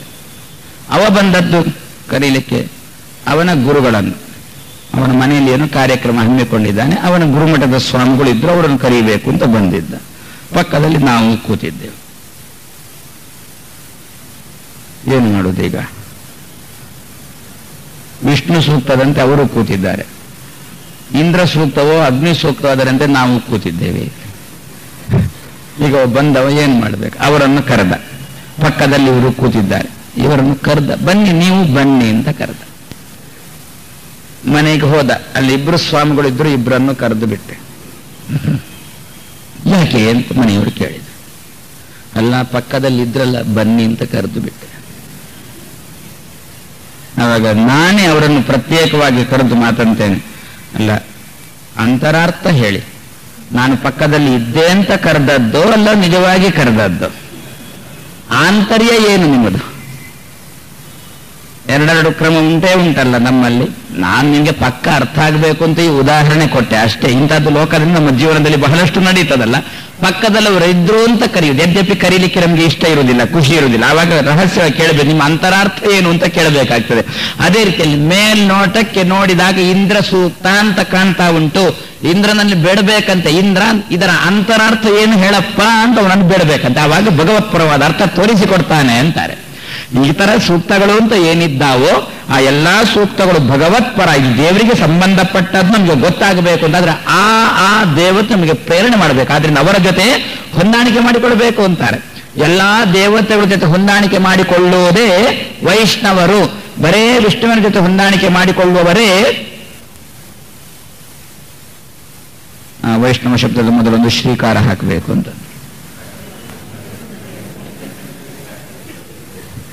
ಅವರು ವಿಷ್ಣುವಿನ ಜೊತೆ ಮಾತ್ರ ಹೊಂದಾಣಿಕೆ ಮಾಡಿಕೊಳ್ಳುವರು, ರುದ್ರಾದಿ ಯಾವ ದೇವತೆಗಳ ಬಗ್ಗೆಯೂ ತಲೆ ಕೆಡಿಸಿಕೊಳ್ಳುವವರಲ್ಲ. ಆದ್ದರಿಂದ ಅವರಿಗೆ ವೇದ ಇನ್ನೂ ಸರಿಯಾಗಿ ಅರ್ಥೈಸಿಕೊಳ್ಳಿಕ್ಕಾಗಿಲ್ಲ. ಎಷ್ಟರ ತನಕ ಇತರ ದೇವತೆಗಳ ಜೊತೆಗೆ ಹೊಂದಾಣಿಕೆ ಮಾಡಿಕೊಳ್ಳುವುದಿಲ್ಲವೋ ಅಷ್ಟರ ತನಕ ನಮಗೆ ಇಡೀ ವೇದ ವಿಷ್ಣು ಪರ ಅಂತ ಅರ್ಥ ಆಗುವುದಿಲ್ಲ. ತಮ್ಮ ಅಂತರಾರ್ಥವನ್ನು ಬಿಡಿಸಿಕೊಡುವುದಿಲ್ಲ. ಆ ದೇವತೆಗಳು ನಮಗೀಗ ಬಿಡಿಸಿಕೊಡಬೇಕಾಗಿದೆ. ವಿಷ್ಣುವಿನ ಪಾರಮ್ಯ ಗೊತ್ತಾಗಬೇಕಾಗಿದೆ ನಮಗೆ. ಎಲ್ಲಾ ದೇವತೆಗಳು ಸಮಾನ ಅಂತ ಪೂಜೆ ಅಲ್ಲ, ಎಲ್ಲಾ ದೇವತೆಗಳು ಒಂದೇ ಅಂತ ಒಂದೇ ತಟ್ಟೆಯಲ್ಲಿಟ್ಟು ಪೂಜೆಯೂ ಅಲ್ಲ. ಹಾಗಾದ್ರೆ ವಿಷ್ಣುವಿನ ಪಾರಮ್ಯ ತಿಳ್ಕೊಂಡು ನಾವು ಭಗವಂತನ ಆರಾಧನೆಗೆ ತೊಡಗಬೇಕು ಅಂತಾದ್ರೆ ಸಹಾಯಕರು ತತ್ವಾಭಿಮಾನಿ ದೇವತೆಗಳು. ಅದಕ್ಕೋಸ್ಕರನೇ ಭಗವತ್ ಸಂಬಂಧಿ ಜಪ ಮಾಡಬೇಕಾದ್ರೆ ಮೊದಲು ತತ್ವನ್ಯಾಸ ಮಾತ್ರಕಾನ್ಯಾಸ ಅಂತ ಉಂಟಲ್ಲ ನಮ್ಮಲ್ಲಿ. ಎಲ್ಲಾ ತತ್ವಾಭಿಮಾನಿ ದೇವತೆಗಳನ್ನು ಶರೀರದಲ್ಲಿ ಚಿಂತನೆ ಮಾಡಿಕೊಳ್ಳತಕ್ಕಂಥ ಪ್ರಸಂಗ ಬಂತಲ್ಲ. ಲಯ ಚಿಂತನೆ, ಸೃಷ್ಟಿ ಚಿಂತನೆ ಎರಡನ್ನು ಮಾಡಬೇಕು ಅಂತ ಹೇಳಿದ್ರಲ್ಲಿ. ಯಾವುದಕ್ಕೋಸ್ಕರ? ಭಗವಂತನ ತಿಳುವಳಿಕೆ ಸರಿಯಾಗಿ ಬರುವುದಕ್ಕೋಸ್ಕರ. ಇದನ್ನೇ ಏನಂದ್ರು? ಅನ್ವಯ ಅಂತಂದ್ರು ಶಾಸ್ತ್ರಕಾರರು. ಆ ದೇವತೆಗಳು ನಾವು ಹೊಂದಾಣಿಕೆ ಮಾಡಿಕೊಳ್ಳೋಣ, ಅನ್ವಯ. ಹಾಗಾದ್ರೆ ಜನ್ಮ ಆದ್ಯಸ್ಯ ಯತಃ, ಇವರಿಗೆಲ್ಲ ಜನ್ಮ ಯಾರಿಂದ ಆಗುತ್ತದೋ, ಇವರಿಗೆಲ್ಲ ಜನ್ಮ ಯಾರಿಂದ ಆಗುತ್ತದೆ ಗೊತ್ತಾಗುವುದು ಯಾವುದರಿಂದ? ವೇದದಿಂದ. ಅಯ್ಯೋ, ವೇದ ಮತ್ತೊಬ್ಬರನ್ನು ಹೇಳ್ತದಲ್ವೋ, ದೇವತೆಗಳು ಹೊಂದಾಣಿಕೆ ಅನ್ವಯ ಮಾಡಿಕೊಳ್ಳೋಣ, ಹೊಂದಾಣಿಕೆ ಮಾಡಿಕೊಳ್ಳೋಣ. ಆವಾಗ ಭಗವಂತನಿಂದಲೇ ಸೃಷ್ಟಿಯಾದಿಗಳು ಆಗುವುದು ನಮಗೆ ಚೆನ್ನಾಗಿ ಸ್ಪಷ್ಟವಾಗಿ ಮನದಟ್ಟಾಗುತ್ತದೆ. ಇನ್ನೊಬ್ಬ ಏನಾದರೂ ತರಾಟೆಗೆ ಬಂದು ಅವನನ್ನು ಎದುರಿಸುವ ತಾಕತ್ತು ನಮಗೆ ಬರ್ತದೆ ಅಂತಾರೆ. ಆ ದೃಷ್ಟಿಯಿಂದ ಇತರ ದೇವತೆಗಳ ಅನುಸಂಧಾನ ಬೇಕೆನ್ನುವ ಅಭಿಪ್ರಾಯದಲ್ಲಿ ಅನ್ವಯಾತ್ ಅಂತಂದ್ರು. ಜನ್ಮ ಆದ್ಯಸ್ಯ ಯತಃ ಅನ್ವಯಾತ್. ಇಷ್ಟೇ ಅಲ್ಲ, ನಮ್ಗೆ ನಿಮ್ಗೆ ವೇದ ಎಲ್ಲಿ ಓದ್ಲಿಕ್ಕೆ ಬರ್ತದೆ? ಆ ದೇವತೆಗಳ ಪರಿಚಯ ಎಲ್ಲಿ ಉಂಟು ನಮಗೆ? ಹಾಗೆ ಮತ್ತೆ ದೇವರು ಸೃಷ್ಟಿ ಮಾಡ್ತಾನೆ ಅಂತ ತಿಳ್ಕೊಳ್ಳೋದು ಹೇಗೆ ಸ್ವಾಮಿ ಅಂತಂದ್ರೆ, ಆದ್ರೆ ಹೀಗೆ ಮಾಡೋಣ. ದೇವರು ಒಂಚೂರು ಬುದ್ಧಿ ಕೊಟ್ಟಿದ್ದಾನಲ್ಲ ನಮ್ಗೆಲ್ಲ, ಹೌದು. ಆದ್ರೆ ಹೀಗೆ ಕೂತಲ್ಲೇ ಒಂಚೂರು ವಿಚಾರ ಮಾಡೋಣ. ನಾನು ಹುಟ್ಟಿದ್ದೇನೆ, ಹೌದು. ಹೇಗೆ? ನನಗೆ ಅಪ್ಪ ಒಬ್ಬ ಬೇಕೇ ಬೇಕು. ಅವ ಹುಟ್ಟಿದ್ದಾನೆ, ಹೇಗೆ? ಅವನಿಗೊಬ್ಬ ಬೇಕೇ ಬೇಕು. ಅವನು ಹುಟ್ಟಿದ್ದಾನೆ, ಹೌದು. ಹೇಗೆ? ಅವನಿಗೊಬ್ಬ ಅಪ್ಪ ಬೇಕೇ ಬೇಕು. ಅವನು ಹುಟ್ಟಿದ್ದಾನೆ, ಹೌದು. ಅವನಿಗೊಬ್ಬ ಅಪ್ಪ ಬೇಕೇ ಬೇಕು. ಹೀಗೆ ಹಿಂದೆ ಹಿಂದೆ ಹಿಂದೆ ಹಿಂದೆ ಹೋಗುವುದು. ಎಲ್ಲಿ ತನಕ ಹೋಗುವುದು? ಎಲ್ಲಿ ಹೋಗಿ ನಿಲ್ಲುವುದೋ ಅವನೇ ದೇವರು. ಯಾರು ಹುಟ್ಟಬೇಕಾದ್ರೆ ಒಬ್ಬ ಅಪ್ಪ ಬೇಡವೋ ಅವನೇ ದೇವರು. ಬಾಕಿಯವರೆಲ್ಲ ಹುಟ್ಟಬೇಕಾದ್ರೆ ಅವನಿಗೊಬ್ಬ ಅಪ್ಪ, ಅವನಿಗೊಬ್ಬ ಅಪ್ಪ, ಅವನಿಗೊಬ್ಬ ಅಪ್ಪ, ಹೀಗೆ ಹೀಗೆ ಹೀಗೆ ಹೀಗೆ ಹೇಳ್ತಾ ಹೇಳ್ತಾ ಹೇಳ್ತಾ ಹೋಗೋಣ. ಎಲ್ಲಿ ಹೋಗಿ ನಿಲ್ಲಿಸ್ತೇವೋ ಅದನ್ನೇ ದೇವರು ಅಂತ ನೋಡಿ. ಈ ದಿವಸ ನಾವು ಯಾರು ದೇವರನ್ನು ಕಂಡಿಲ್ಲ. ನಾವು ನಮ್ಮ ಅಜ್ಜನನ್ನೇ ಕಂಡಿಲ್ಲ ಅಂತ ದೇವರನ್ನು ಕಾಣುವುದಿಲ್ಲ ಬಂತ. ಆದ್ರೂ ಅಜ್ಜ ಇದ್ದಾನೆ ಅಂತ ಖಾತ್ರಿ ಮಾಡ್ತೇವೋ ಇಲ್ಲೋ? ಯಾಕೆ? ಅಪ್ಪ ಇದ್ದಾನೆ, ಅದರಿಂದ ಅಜ್ಜ ಇರಲೇಬೇಕು. ಅಜ್ಜ ಇದ್ದಾನೆ, ಹಾಗಾದ್ರೆ ಮುತ್ತಜ್ಜ ಇರಲೇಬೇಕು. ಅದೇ ರೀತಿಯಲ್ಲಿ ಹಾಗಾದ್ರೆ ಮುತ್ತಜ್ಜ ಅವನಜ್ಜ ಇರಬೇಕು ಅಂತಾದ್ರೆ ಹಿಂದಿನಿಂದ ಭಗವಂತೊಬ್ಬ ಇರಲೇಬೇಕು ಅಂತ ಭಗವಂತನ ಅಸ್ತಿತ್ವಕ್ಕೆ ವೇದವ್ಯಾಸ ದೇವರು ಅಂದಂತಹ ಮಾತು ಇತರತಃ ಅಂತಂದ್ರು. ಇದು ವೇದ ಒಪ್ಪದವರಿಗೂ ಒಪ್ಪಬೇಕಾಗಿರ್ತಕ್ಕಂಥ ವಿಷಯ. ಇದು ನಮ್ಮಲ್ಲಿ ವೇದ ಒಪ್ಪದ ನಾಸ್ತಿಕರು ತುಂಬಾ ಜನ ಇದ್ದಾರೆ. ಅವರಿನ್ನೂ ಒಪ್ಪಿಸ್ತಕ್ಕಂಥ ಕ್ರಮ. ಎಷ್ಟೇ ನಾಸ್ತಿಕ ಇರಲಿ, ಅಪ್ಪ ಇಲ್ಲ ನಾನು ಹುಟ್ಟಿದ್ದೇನೆ ಅಂತ ಹೋಗುದಿಲ್ಲ. ಎದ್ದೆಬ್ಬ ಕಾಣುವುದನ್ನು ಕಣ್ಣಲ್ಲಿ ಕಂಡದ್ದನ್ನು ಮಾತ್ರ ನಂಬುವ. ಆದ್ರೂ ತನ್ನ ಬೆನ್ನು ನಂಬುತ್ತಾನೆ, ತನ್ನ ತಲೆ ನಂಬುತ್ತಾನೆ, ಬಿಡಿ ಅದು ಬೇರೆ ವಿಚಾರ. ಯಾಕೆ ಅವನ ಕಣ್ಣಿಗೆ ಅವನ ತಲೆ ಕಾಣುವುದಿಲ್ಲ, ಆದ್ರೂ ನನಗೆ ತಲೆ ಉಂಟು ಅಂತ ಅವನು ನಂಬುತ್ತಾನೆ. ಆದ್ರೆ ವೇದವನ್ನು ದೇವರನ್ನು ಮಾತ್ರ ನಂಬುವುದಿಲ್ಲ. ಯಾಕೆ ಕಾಣುವುದಿಲ್ಲ ಅಂತ ನಂಬುವುದು. ಅದಕ್ಕಂದ್ರು ಇಷ್ಟನ್ನೇ ಮಾಡಿಕೊಂಡು ಹೋಗು, ನಿನ್ನಪ್ಪ ಅವನಪ್ಪ ಹೀಗೆ ಹಿಂದೆ ಹೋಗ್ಲಿ, ಅವಾಗ ಎಲ್ಲಿ ಹೋಗಿ ನಿಲ್ತದೋ ಅವನೇ ದೇವರು. ಇತರತಃ ಅಂತಂದ್ರು. ಹಾಗಾದ್ರೆ ಲೋಕದ ಜನ ಒಪ್ಪುವ ರೀತಿಯಲ್ಲಿ ವೇದವ್ಯಾಸರು ಈ ದಿವಸ ಭಾಗವತ ಕೊಟ್ಟಿದ್ದಾರೆ. ಆದ್ರಿಂದ ವೇದವ್ಯಾಸರಿಗೆ ಬಹಳ ಪ್ರಿಯವಾದ ಗ್ರಂಥ. ಯಾಕೆ? ನನ್ನ ಇರುವಿಕೆಯನ್ನು ಸಮಾಜಕ್ಕೆ ವೇದ ಇಲ್ಲದೇನೂ ತಿಳಿಸಿಕೊಡುವ ಹಂತದಲ್ಲಿ ಈ ಗ್ರಂಥ ಉಂಟು ಎನ್ನುವ ದೃಷ್ಟಿಯಿಂದ ಇದಕ್ಕೆ ಭಾಗವತ ಎನ್ನತಕ್ಕಂಥ ಹೆಸರನ್ನು ವೇದವ್ಯಾಸರು ಸ್ವಯಂ ಕೊಟ್ಟು ಇತರತಃ ಅರ್ಥೇಶು ಅಭಿಜ್ಞಃ ಸ್ವರಾಟ್ ಅಂತ ಯಾಕೆ ಮಾಡಿದಾನಂತಲ್ವೋ ಮುಂದೆ ಒಂದು ಹೇಳ್ತಾರೆ. ಒಂಚೂರೂ ಲಾಭ ಇಲ್ಲ, ಆದ್ರೂ ಮಾಡ್ತಾನೆ ಅಂತಂದಾಗ ಯಾಕೆ ಅಂತಂದ್ರು ಅದೆಲ್ಲ ಅವನ ಹತ್ರನೇ ಕೇಳಿ ಅಂದ್ರು. ಅರ್ಥೇಶು ಅಭಿಜ್ಞಃ ಅಂತಾರೆ. ಯಾವುದನ್ನು ಏನು ಮಾಡಬೇಕಾದ್ರೆ ಯಾವುದನ್ನು ಎಷ್ಟೆಷ್ಟು ಸೇರಿಸಬೇಕು ಅವನಿಗೆ ಗೊತ್ತು. ಆದ್ದರಿಂದಲೇ ದೇವರನ್ನು ಸರ್ವಜ್ಞ ಅಂತ ಅಲ್ಲಿ ಕರೀಲಿಲ್ಲ, ಅಭಿಜ್ಞ ಅಂತ ಕರೆದ್ರು.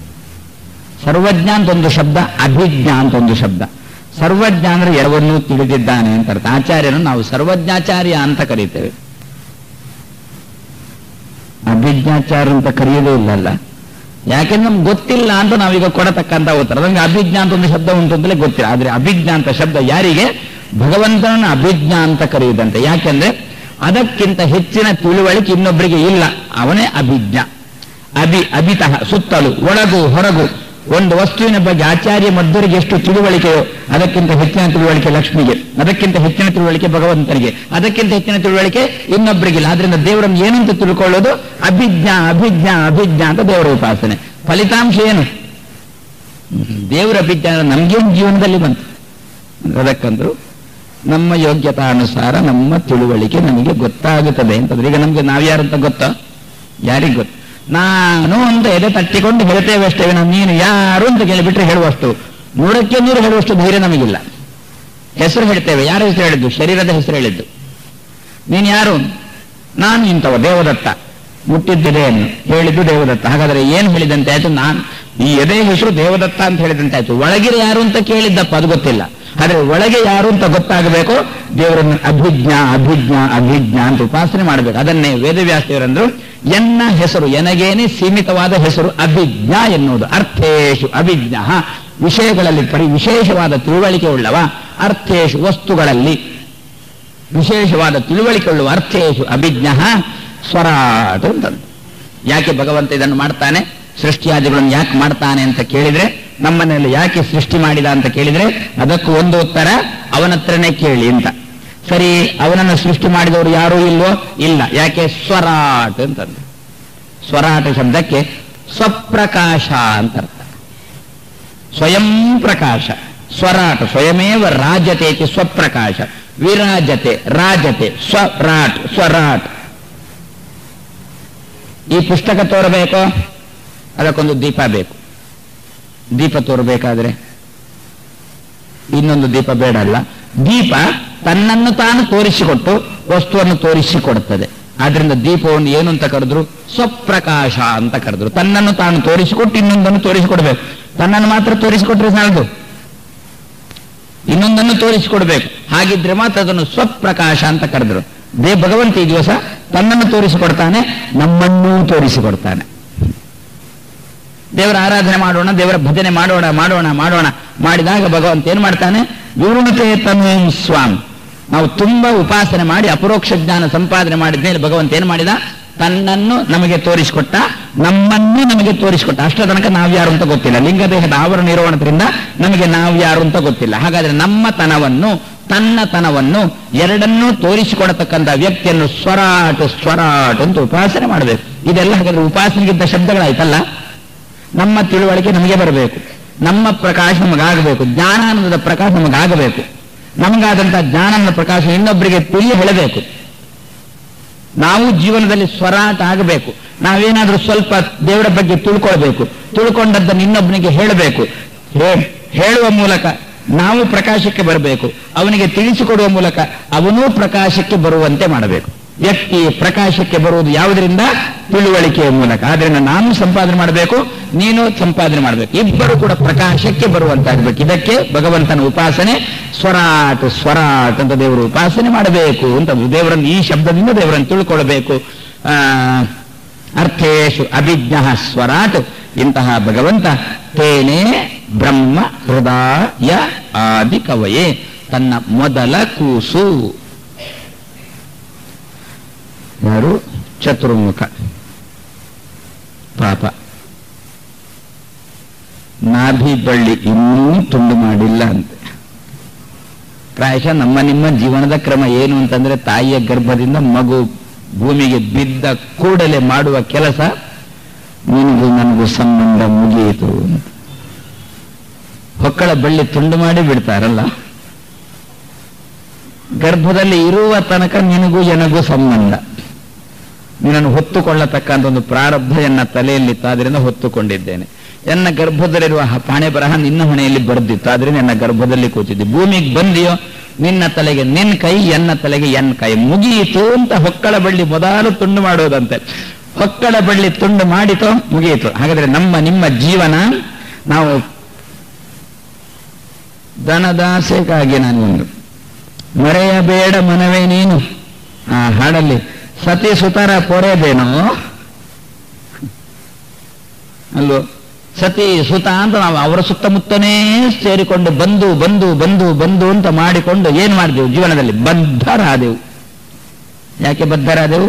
ಅವರನ್ನು ಬಂಧು ಅಂತ ಕಟ್ಟಿಕೊಂಡದಕ್ಕೆ ಜೀವನದಲ್ಲಿ ಬದ್ಧರಾದೆವು. ಆದರೆ ಹೇಗಿರಬೇಕು ನಮ್ಮ ನಿಮ್ಮ ಜೀವನದ ಕ್ರಮ? ಪಶುಗಳಂತೆ ನಮ್ಮ ನಿಮ್ಮ ಜೀವನದ ಕ್ರಮ ಇರಬೇಕು. ಅದು ಉಂಟು ಸ್ವಾಮಿ, ಈಗಲೇ ಉಂಟು. ಏನು? ಹಸಿವಾದಾಗ ಉಣ್ತೇವೆ, ನಿದ್ದೆ ಬಂದಾಗ ಮಲಗುತ್ತೇವೆ. ಆ ವಿಷಯದಲ್ಲಿಲ್ಲ, ಆ ವಿಷಯದಲ್ಲಿ ಮಾರಂತೆ ಇರಬೇಕು, ಪಶುಗಳಂತಿರ್ಬೇಕು. ಏನು ಅಂತಂದ್ರೆ ಸತಿ ಸುತರ ವಿಷಯದಲ್ಲಿ ಪಶುಗಳಂತಿರ್ಬೇಕು. ಆಕಳು ಕರು ಹಾಕ್ತದೆ, ಎಷ್ಟೋ ದಿವಸ ತನ್ನ ಕರು ತನ್ನ ಕರು ತನ್ನ ಕರು ಅಂತ ಮಮತೆ ಮಾಡ್ತದೆ. ಏನು ಸ್ವಲ್ಪ ದಿವಸ ಮಮತೆ ಮಾಡ್ತದೆ, ಮತ್ತೆ ಅದೇ ಮುಂದೆ ಬಂದಾಗ ಹಾಯ್ಲಿಕ್ಕೆ ಬರ್ತದಲ್ಲ, ಆ ಆಕಳಿಗೆ ನೀ ಕರು ಹಾಯ್ತದಲ್ಲ, ಆ ಕರುವಿಗೆ ನೀ ಆಕಳು ಹಾಯ್ತದಲ್ಲ, ನಿನಗೂ ನನಗೂ ಸಂಬಂಧ ಇಲ್ಲ ಎನ್ನುವುದನ್ನು ಆಕಳು ಕರು ಜೀವನದಲ್ಲಿ ತೋರಿಸಿಕೊಡ್ತದೆ. ಗ್ರಹಚಾರ ಮಾನವ ಸಾಯುವ ತನಕ ಎನ್ಮಗ ಎನ್ಮಗ ಎನ್ಮಗ ಅಂತ. ಆ ದೃಷ್ಟಿಯಿಂದ ಏನ್ ಮಾಡಿದ್ರು ಶಾಸ್ತ್ರಕಾರರು?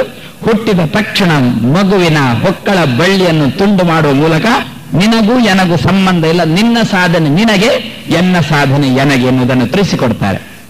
ಆದ್ರೆ ಭಗವಂತ ಅಂದ, ಯಾವ ತಾಯಿ ತನ್ನ ಯಾವುದೇ ಮಗುವಿನ ಹೊಕ್ಕಳ ಬಳ್ಳಿ ತುಂಡು ಮಾಡಲಿ, ಆದರೆ ಭಗವಂತನ ಹೊಕ್ಕಳ ಬಳ್ಳಿಯನ್ನು ತುಂಡು ಮಾಡಿಕೊಂಡ್ರೆ ಹೋಯ್ತು ಅಂತಂದ್ರು. ಆ ತಾಯಿಯ ಹೊಕ್ಕಳ ಬಳ್ಳಿ ತುಂಡು ಮಾಡಿಕೊಳ್ಳಬಾರದು, ಈ ತಾಯಿಯ ಹೊಕ್ಕಳ ಬಳ್ಳಿ ತುಂಡು ಮಾಡಿಕೊಳ್ಬೇಕು. ನಮ್ದೇನಾಗಿದೆ? ವಿಪರೀತ ಆಗಿದೆ. ಆ ತಾಯಿಯ ಹೊಕ್ಕಳ ಬಳ್ಳಿ ತುಂಡು ಮಾಡಿಕೊಂಡಿದ್ದೇವೆ, ಈ ತಾಯಿಯ ಹೊಕ್ಕಳ ಬಳ್ಳಿ ಇನ್ನೂ ಇಟ್ಟುಕೊಂಡಿದ್ದೇವೆ ಅಂತಾರೆ. ಯಾವ ತಾಯಿ ನಮ್ಮನ್ನು ಮತ್ತಷ್ಟು ಬಂಧನದಲ್ಲಿ ಆ ಹೊಕ್ಕಳ ಬಳ್ಳಿ ಇಟ್ಟುಕೊಂಡು ಆ ಹೊಕ್ಕಳ ಬಳ್ಳಿ ತುಂಡು ಮಾಡಿದೆ. ಭಗವಂತ ಚತುರ್ಮುಖನ ನಾಭಿಯಿಂದ ತಂದ, ನಾಭಿ ಕಮಲ ಅಂತೇವೆ. ಅದು ಏನದು? ಅದು ಹೊಕ್ಕಳ ಬಳ್ಳಿ. ಆನಿಂದೇ ದೇವರ ಸಮಾಜಕ್ಕೆ ಚಾಲ್ತಿಯಲ್ಲಿ ಬಂದದ್ದಲ್ಲ. ಹಾಗಾದ್ರೆ ನಮ್ಮ ಮನೆಯಲ್ಲಿ ಹಡಿಯುವ ವಾತಾವರಣ ಇರುವಾಗ ನಾವು ಯಾರನ್ನು ಚಿಂತನೆ ಮಾಡಬೇಕು? ನಾರಾಯಣ ಚತುರ್ಮುಖರ ಚಿಂತನೆ ಮಾಡಬೇಕಲ್ಲ. ನಾರಾಯಣ ನಾಭಿ ಕಮಲದಿಂದ ಹೊಕ್ಕಳ ಬಳ್ಳಿ ಹೊರಗೆ ಬಂದು ಅದರಲ್ಲಿ ಮಗು ಚತುರ್ಮುಖ ಬಂದಂತೆ ಈ ದಿವಸ ಈ ಗರ್ಭದಿಂದ ಮಗು ಬರ್ತಾ ಇದೆ ಅಂತ ಚಿಂತನೆ ಮಾಡ್ತಾ ನಿಂತೇವು ಅಂತಂದ್ರೆ ಆ ಮಗು ನಾಳೆ ಚತುರ ಮುಖ ಉಳ್ಳದ್ದಾಗಿ ಬರ್ತದೆ ಅಂತಾರೆ. ನಾಡಿನ ಅವನಿಗೆ ಚತುರ್ಮುಖ ಅಂತ ಹೆಸರು. ಚತುರ ಮುಖ. ಚತುರ ಅಂದ್ರೆ ಒಳ್ಳೆ ಚುರುಕಾಗಿರತಕ್ಕಂಥ ಮುಖ. ಭಗವಂತನ ವಿಷಯದಲ್ಲಿ ಒಳ್ಳೆ ಮಾತಾಡತಕ್ಕಂಥ ಮುಖ ಉಳ್ಳದ್ದಾಗಿ. ಒಳ್ಳೆ ಮಾತಾಡುವವರಿಗೆ ಮುಖ, ಮುಖ ಅಂದ್ರೆ ಮುಂದೆ, ಎಲ್ಲರಿಗೂ ಅಗ್ರೇಸರ, ಎಲ್ಲರಿಗೂ ಮೊದಲಿಗನಾಗಿ ಸಮಾಜಕ್ಕೆ ಬರ್ತಾನೆ.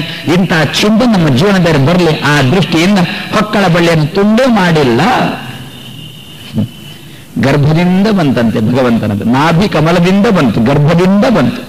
ಏನು? ಚತುರ್ಮುಖ ಬಂದ, ಗರ್ಭದಿಂದ ಬಂದ. ಚತುರ್ಮುಖ ಅಂದ್ರೆ ಏನು? ರುಕ್ಮಿಣಿ ಹತ್ರ ಕೇಳಿ ಹೇಳ್ತಾಳೆ, ಚತುರ್ಮುಖ ಯಾರು? ಒಳ್ಳೆ ಚತುರ್ಮುಖನ ಅಂತಂದಂತೆ. ವೇದಾಹ ವೈದಿಕ ಶಿಖಾಮಣಿ, ಎಷ್ಟೊತ್ತಿಗೆ ನೋಡಿದ್ರು ಓದುವುದು ಓದುವುದು ಓದುವುದು. ಒಳ್ಳೆ ಇಂತಹ ಗಂಡನ್ನ ಅಂತಾಳಂತೆ ರುಕ್ಮಿಣಿ ಕೈಯಲ್ಲಿ ಮಾಲಿಕೆ ಹಿಡ್ಕೊಂಡು. ಅದೇ ದಾಸರದೊಂದು ಹಾಡು ಉಂಟಲ್ಲ ಅದರ ಬಗ್ಗೆ, ಒಲ್ಲೇನ ವೈದಿಕ ಗಂಡಾನ ಅಂತ. ರುಕ್ಮಿಣಿ ಅಂದ್ರು, ಹಾಗಾದ್ರೆ ಏನರ್ಥ ಚತುರ್ಮುಖ ಅಂದ್ರೇನು? 24 ಗಂಟೆಯೂ ಸತತವಾಗಿ ಭಗವಂತನ ಚಿಂತನೆ, ವೇದಪಾರಾಯಣ ವೇದಪಾರಾಯಣ ವೇದಪಾರಾಯಣ.